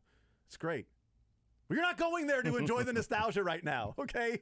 You're not going out there just to sit on one of the baselines and think about when you were a child, and the memories would be so thick you'd have to brush them away from your faces. You're not James Earl Jonesing it just for the nostalgia of remembering what it was like watching that 2014 and 15 team. You're not showing up to the ballpark, so the nostalgia isn't getting you to the ballpark. Whether the team is winning or not is getting you there. Yeah, we have. We've at the house, we have YouTube TV. We haven't seen them in how many years? A couple years? Yeah. How do you watch them? I don't. Well, at work we have Spectrum, so they're on Spectrum. Yeah. Cable there, and Channel 59. But the other day, our Spectrum, we have 2 Spectrum boxes where we record stuff and all that. They were both down. Spectrum was out in the area, so we had to get a 7-day trial subscription to Bally Sports just to be able to provide highlights that night on the news. That's amazing. I think about hopefully Nick canceled that. Did he cancel? Nick, if you're listening, Yes. did you cancel it? Yes. If you haven't, cancel it now. I wanna- Okay. I don't have to explain that on an expense report. Why are you getting did you have the password too? One of the things that's keeping me with DirecTV right now is being able to watch the Royals every night. So they're on Spectrum. They're on DirecTV. Yep. I'm weird that it's like there's 17 and 40 or 17 and 39, and I still look forward to them playing the Colorado Rockies and watching that game tonight for some reason. Well, it's kind of your job. Yeah, but I also just, even if it wasn't my job, like I was watching Royals games when I was living in Louisville because, I had MLB TV. I could just watch that. Yeah. It was out of your home market. Unless they played the Reds, then I would just put it on Fox Sports Ohio and watch the Reds and Royals then. So I could see every single Royals game. It was great. I watched every single Royals game when I was in Louisville. So I would still watch it, but if I had the access of just going to MLB TV and doing that, then I'd because Sunday Ticket's not on DirecTV anymore, and I'd be on YouTube TV probably tomorrow. If what happened in San Diego happened here, this weekend I'd probably have YouTube TV. Yeah, it'd be that quick. But I just, I know I'm paying more, but there are other things that I get with DirecTV. You might be. I mean, if I purposefully don't add up all of our services and how much we're paying for each one. I don't either. It's just like, I don't about wanna the same, know. maybe more than what we were for. Well, I was saying that about cutting the cord. I'm like, people think it's great right now to cut the cord, and you don't want to. Well, I don't want to pay for the cooking channel when I'm not watching it. I don't want to pay for this. I don't want to pay for that. Instead of just these bundles and cable. I'm like, yeah, but if ESPN owns every sports property, what's stopping them from charging you $100 a month? Because you're going to want to watch sports. Yeah. I mean, there's going to be a breaking point to where, all right, that's extreme. You're not going to charge somebody that much because then they'll go, I just can't watch it. I'm not going to do it. I'll find somewhere else to go and watch it or something like that. But because then you're going to have to get HBO over here, and then Netflix is cool because they're sending me DVDs in the mail. But now I've got all of these things on Netflix and Amazon Prime, and oh wait, they're going to put a football game on Peacock. And so now I'm going to go, and now, the sporting is on Apple TV. And so I'm watching those games. And, oh, look, the Royals are on Apple TV from time to time. And, hey, you know what? Everything's on ESPN Plus. KU basketball is on ESPN Plus. KU football, Big 12, a lot on ESPN Plus for some reason. And now all of a sudden, you add it all up. It's like, well, yeah, we did cut the cord. But then we had to add all of these things in that, are we paying as much money as we were before? Are we paying more? And those prices keep going up. Yeah. Cutting the cord. YouTube TV, we got like 5 years ago when it was kind of like unheard of. Yeah. People thought it was the same as YouTube. And it was like $34.99 a month. Now it's $80. Yeah. Now it's $80. Back then it was like you had maybe a commercial every commercial break. The rest were just shots of like nature. Right, because or the ESPN. We'll be back in a moment. Kind of spinning wheel.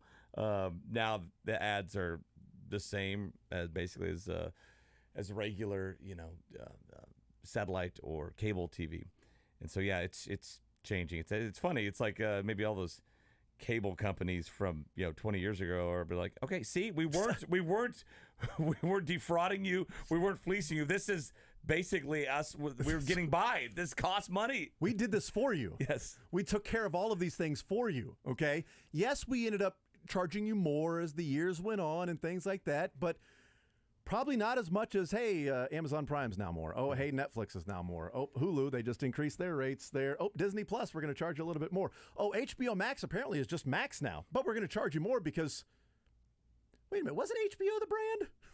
It's like... Honda's now called Accord. They're just going to go by Accord. No, Honda's the brand. HBO is the... HBO used to be in competition with Cinemax. Isn't there already... And now they're Max. So they're just trying to knock Cinemax out. They're just taking over Max just to get rid of Cinemax. Cinemax is gone, right? There's no Cinemax left, right? Yes. I mean, I don't know. Is there anything on Cinemax that people are watching? I'm not sure. It was HBO Showtime and Skinemax back in the day when it was all the grainy, it's like, oh, it's coming in a little bit. I thought it was Skin because they showed a lot of nudity. Nope, not at all. That's not what it was cool. for. Nope, it wasn't a play on words from that, and it wasn't well known for Shannon Tweed. It was not the case at all. But yeah, so I'm not sure how we got there from the Padres, but I appreciate it. I appreciate getting there, and my frustration of cutting the cord and how much everything is starting to cost and add up even more. Yeah.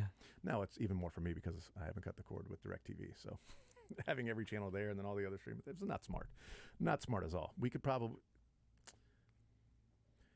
if I just stopped watching TV, my wife and I probably could go to Europe every other week. Yeah.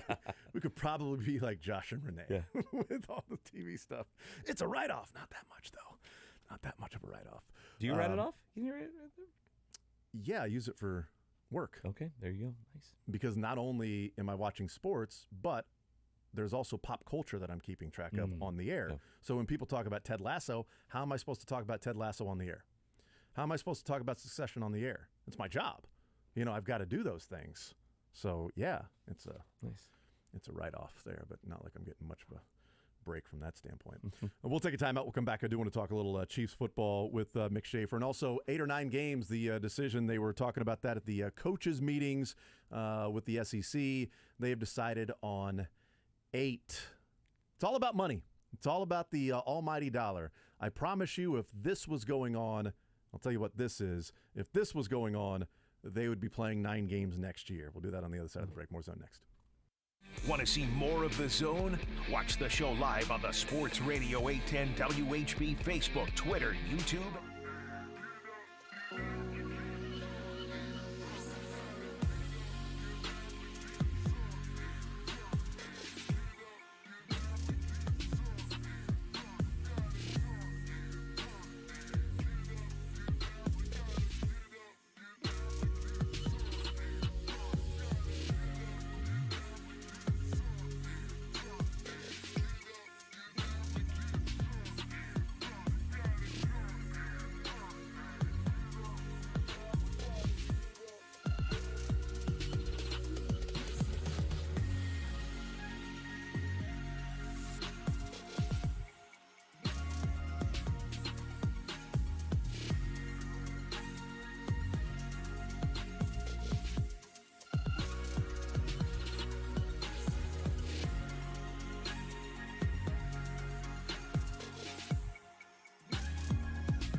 so every time it's my Nuggets. Mixed Nuggets, baby. Weekdays from 10 to 2 on Sports Radio 810 WHB.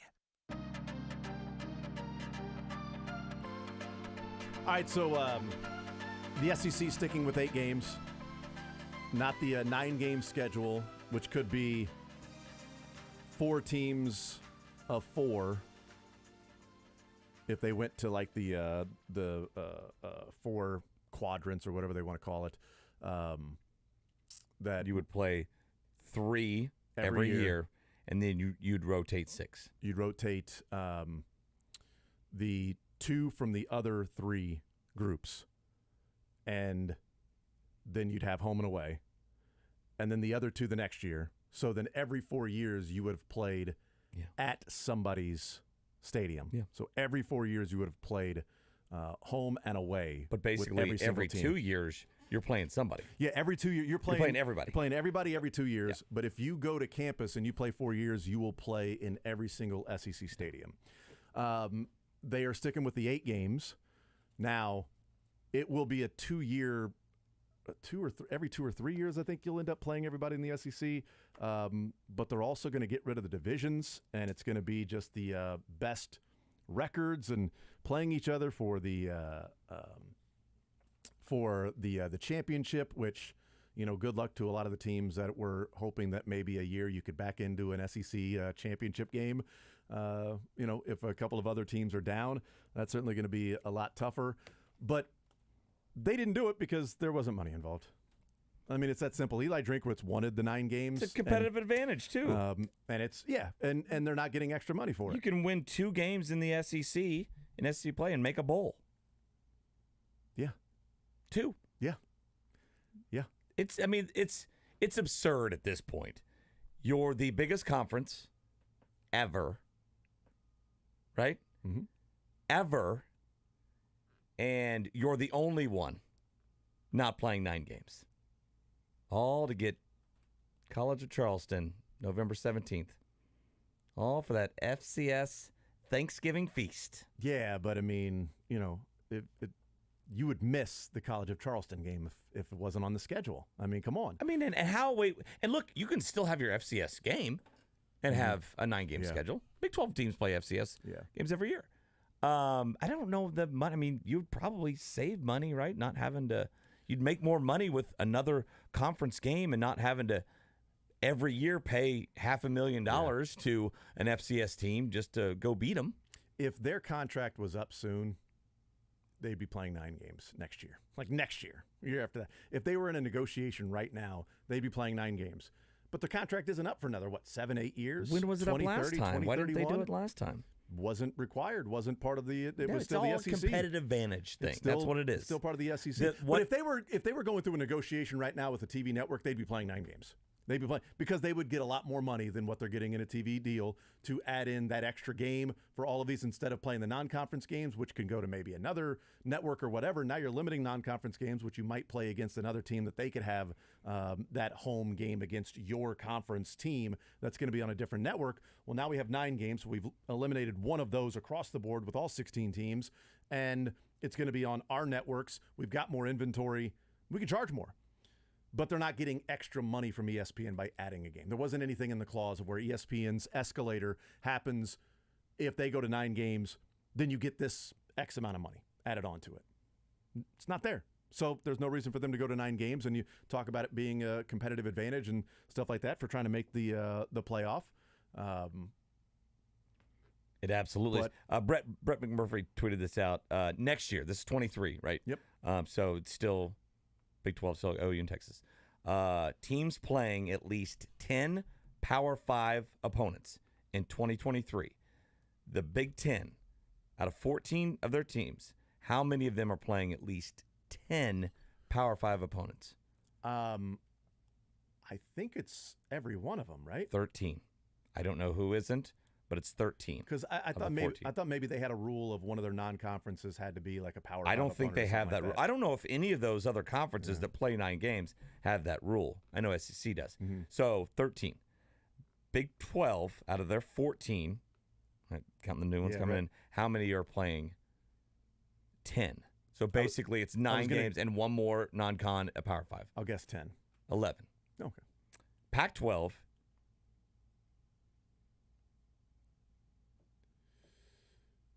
I'm going to guess every one of them. 10 of 12. 10 of Close. 12, damn. ACC, out of 15. Got 15 this year. Yeah. Keep track. Yeah. I'm going to guess 12. 10. They're so stupid. SEC. How many of the 14 are playing at least 10 Power 5 opponents? 0. 2. Damn it. So you're in the ballpark. Who are the 2? You know I don't know who the 2 are. I was trying to. I'm racking my brain as to. But like, I wait a minute. appreciated. Who are the non-conferences for Mizzou? Who? I appreciated Eli Drinkwitz talking about. I was like, you know what? It's not in our personal best interest to vote for that, right? Because we're all worried about our own jobs. But he's actually looking out for the conference and what's best for college football, and he's a big 9-game guy. Yeah, Missouri is not one of those teams. They play Kansas. I knew they played Kansas State, but I couldn't remember who the other 3 non-conference games are.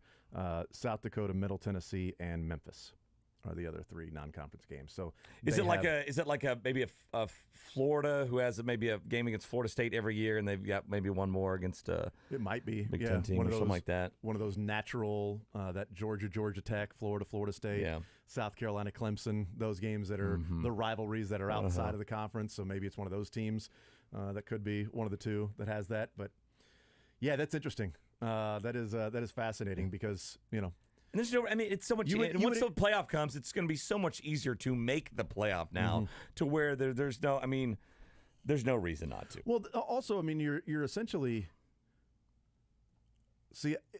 and Sankey said they're going to revisit after 24. Yeah, they'll revisit it or I guess maybe before 24, looking ahead to 25. Yeah, if they get closer to a new contract or whatever. But Kansas State is playing Missouri this year while playing 9 conference games.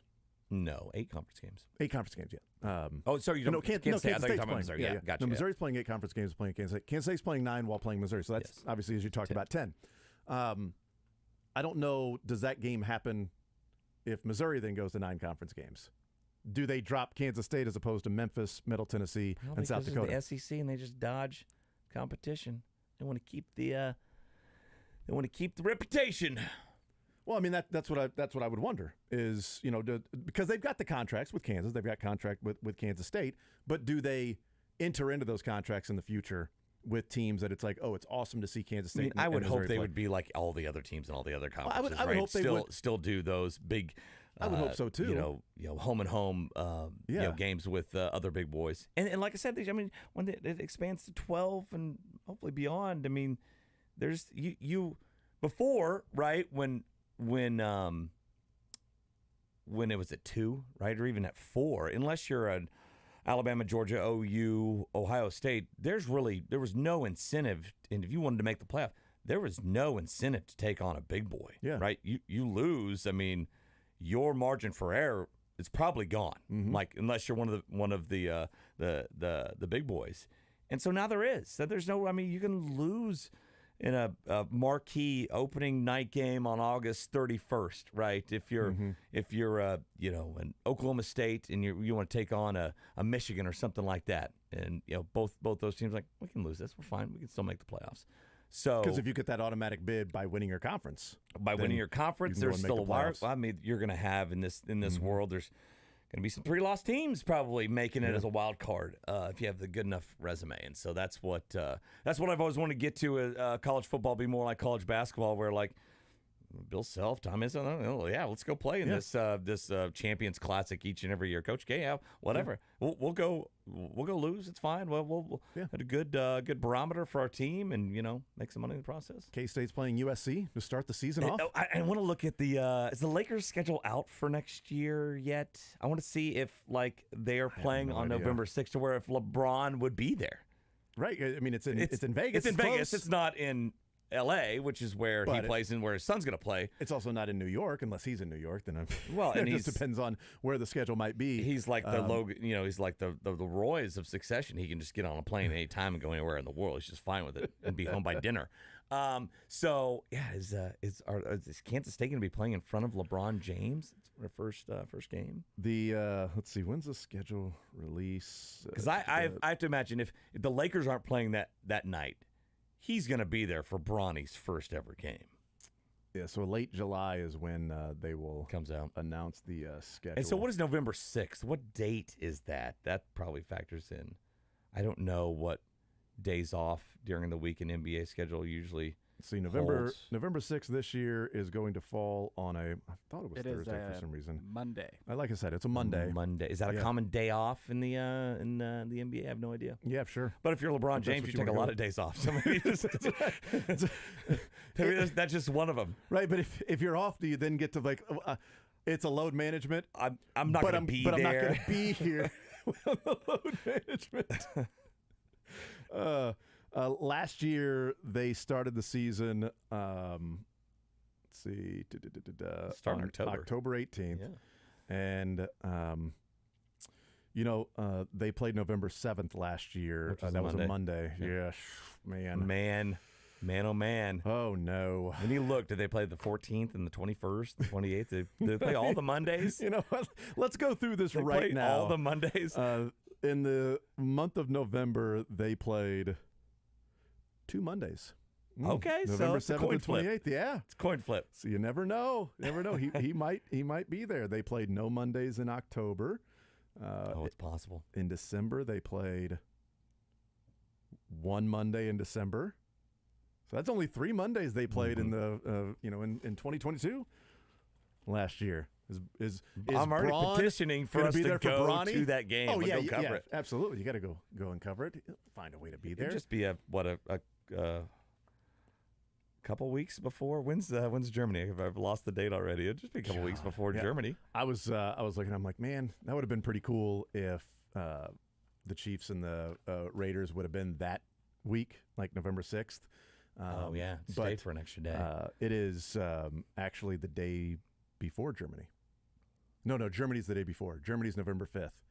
Oh, okay. And K-State in Vegas is November 6th. Oh, so whoops. it's going to be tough to see both the Chiefs right, and yeah. If you're a K-State and a Chiefs fan, I don't think you'll be able to go to both. Be You're going to have to choose between Vegas or tough. Germany.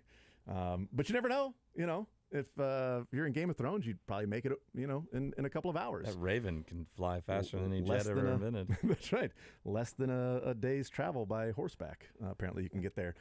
Before we raise the roof, I did want to pass these numbers along again because I really liked them.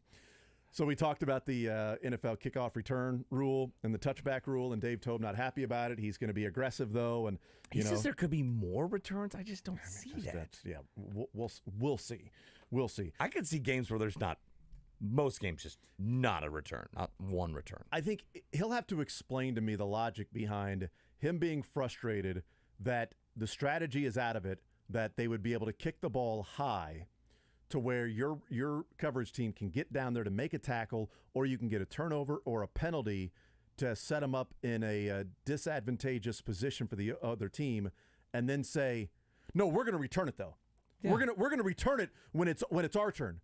But you're mad You open that, the door for all those same things. Right, but you're mad that you can't do it to other teams, but you're just going to be like, "No, we're good enough though. We're so good that what other teams' weaknesses, I've that's our watched the strength." Chiefs special teams They're not for a couple decades now. They're not good at all. They had 31. So I looked this up because I'm a dork. Went through all the game logs. They had 31 returns last year, including 6 that they took out of the end zone. 15 penalties. No, they didn't. They only had 2 penalties, actually. No way. Shocking. Wow. Shocking. Throwing the punting stats. Shocking. No way. So 31 returns, 6 out of the end zone. And I did not include squib kicks because that's not a return. All right, it's a squib, and it's not this because once the ball hits the ground, you can't call fair catch. Yeah. So 31 returns that were either out of the end zone or from the 1 yard line to the 24. Out of those 31 returns, how many got past 25? How many do you think got past 25? We'll call those positive and negative. The kickoff returns that got past the 25 would be positive. Kickoff returns that started before the 25, closer to the end zone. Moving that to the 25 was a game changer for kickoffs. I'm going to say it's a number similar to 2, which was the holding. I'll go out of 31. Yep, 31. I'll say 4 they got past 25. Well, interesting. You're a little more. They got there were 9 positive out of 31. 9 positive that got past the 25-yard line. I'm just 21 negative. Pretty negative on the Chiefs. 21 out of but 21 out of 31 returns resulted in not getting to at least the 25-yard line. One of them got right at the 25-yard line. Well, the net yards. The net yards, so anything before the 25 or after the 25. If you get to the 26-yard line, it's +1. You get to the 24, it's -1. Yeah. Over the course of the season, in 31 returns that weren't squibs or anything, they were negative 88 yards. They lost almost 100 yards through the course of the season if they would have just fair caught everything with today's with the new rule. Fair caught everything. My favorite stat though is of all of those returns, the return yards were a total of 702. They ran 702 yards for a net negative 88. They had 700 yards they were running around to, over the course of the season, be 88 yards worse than if they just didn't return it at all. So 31, so roughly the average starting position about the 22, about 3 yards shy each time. Mm-hmm. How many were returned out of the end zone? So 6 of them. So they had 25 returns. How many of the 6 got past the 25? So do you have that? Oddly enough, 3. Half? Yeah. I think it was 3. I got to look that up. But between only 6 of the 25 that were outside of the end zone returned. I'll look that up in the break. We're it's positive. A much better percentage returning it from the end zone. So they had 25 returns from when they caught the ball between the 1 and the 24. There's probably something to that, to where, like, okay, a lot of those times when you're catching the ball at the 10, that is a higher kick. Mm-hmm. You're catching it close to the defense as opposed to catching more of a line drive deep. And a lot of times that determines whether you're returning it or not. Okay, how much time was that in the air? I have a lot more space between myself and defenders to read blocks, to run off blocks, to have room to build up speed, to hit holes, all that stuff. So I understand that actually now. They, between the 1 and the 24, they had 25 of those. 18 of the 25 were negative. Yeah. Catching the ball between the 1 and the 24, 18 of the 25 times they returned that, they didn't get to the 25. So that's what, I mean, look, that's why I get why Dave Tobe's mad on that end. Yeah. Absolutely. But then why on your end would you say we're going to be aggressive and we're going to return it every time? Maybe it will be a special play. Smoke screen or something God, like that. I hope. They were a total of negative 68 yards when they caught the ball. I hate the rule in college. I think it's been there since 18, I want to say. I'm used to it. I hate it. My dad still forgets. My dad, what's he doing? Why is he calling a fair catch? At the 10? Like, that's a kickoff. I don't care. And they get a 25. Well, since when? Like, remember last game I told you that this is the rule. There was also one of the plays where Pacheco caught the ball running out of bounds at the 6-yard line. Yeah. They got it at the 6. But yeah, I love the stat that they had, of all the times they returned the ball, that wasn't a squib kick. They had 702 yards of return yards. A lot more squib kicks now. Try to just negative 88. Find an angle where it's not going to hit any humans and just squib it to where it hits the ground. Like, and you're taking time to corral it as it's bouncing the oblong ball and okay, you've got it at the 15, but we've got defenders right on you. I bet we see a lot more of that. All right, who's raising the roof this weekend? I'm going to raise the roof for Oklahoma State softball. They are in the College World Series. They've got a loss, so they got to run the table.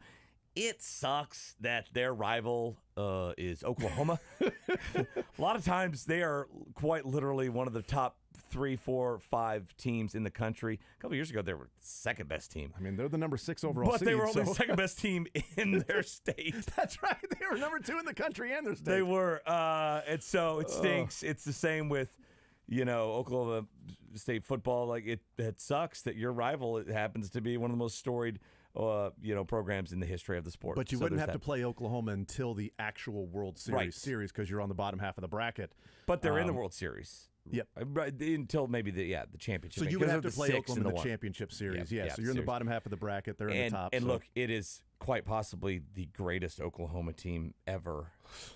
They're 58-1 now or whatever, and that's saying something because they've been the most dominant team in the last 10 years or whatever in college softball. So I'll raise the roof to the Oklahoma State Cowgirls. Hopefully they can get it done. We talked about they might play Washington tonight. Depends on who wins Washington that game. and Utah are playing right now, and they play the loser of that game. Whoever wins goes to the Big 12. and then we'll play. And the loser plays Oklahoma State to then go to the absolutely the Big Ten. Yes, yeah. It's very exciting. So you got Oklahoma State raising the roof. I'm raising the roof with them. All right, Dylan, you raising the roof? I'm gonna sneak a little hockey into the show here and go with Mark Stone of the Vegas Golden Knights. He's their captain.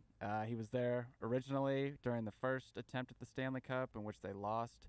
I'm gonna have him at least getting 1 goal on Saturday and at least 2 points. There you go. So raising the roof from Mark also Stone. leading them to their first Stanley Cup, which would be the fastest expansion team to reach the Stanley Cup since the Philadelphia Flyers in the 80s. Wow. Did they get there their first year? Yes. Yeah. Mm-hmm. Yep. I mean, the Predators saw success pretty quickly, too. So there you go. Raising the roof. We'll take a timeout. We'll come back, wrap up the show next.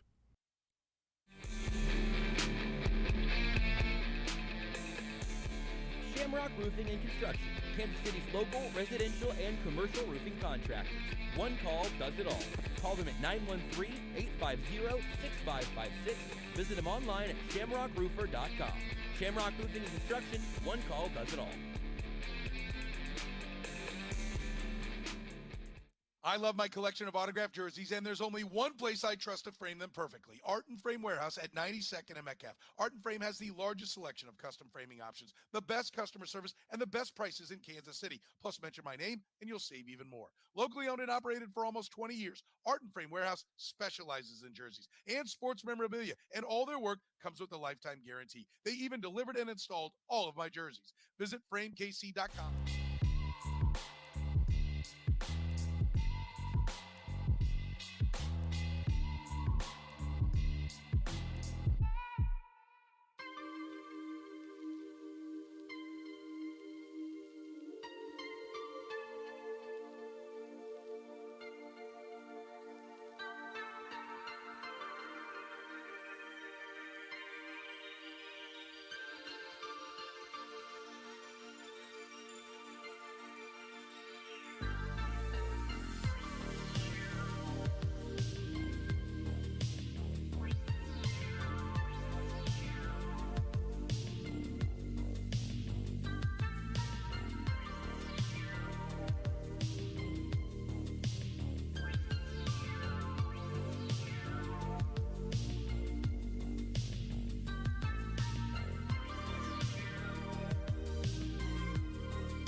weeks. Yep, he missed the last 2 days. When I grow up, I want to be in radio, man.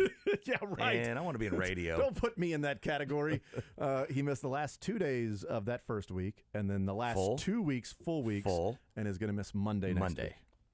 Yeah. What's he the Monday off for? You get vacation from your vacation. You know, you got to recover from being in Europe for 2 weeks. Is he still in Europe?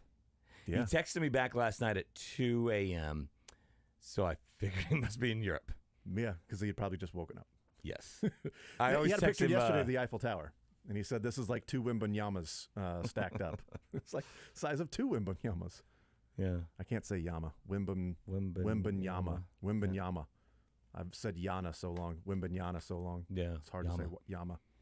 So we got Antetokounmpo. Yama burned this we got place that down, so we're probably going to get Wembanyama. Yeah, that's right. All right, do we have any cuts there, Dylan, we can get to before we head off into the weekend?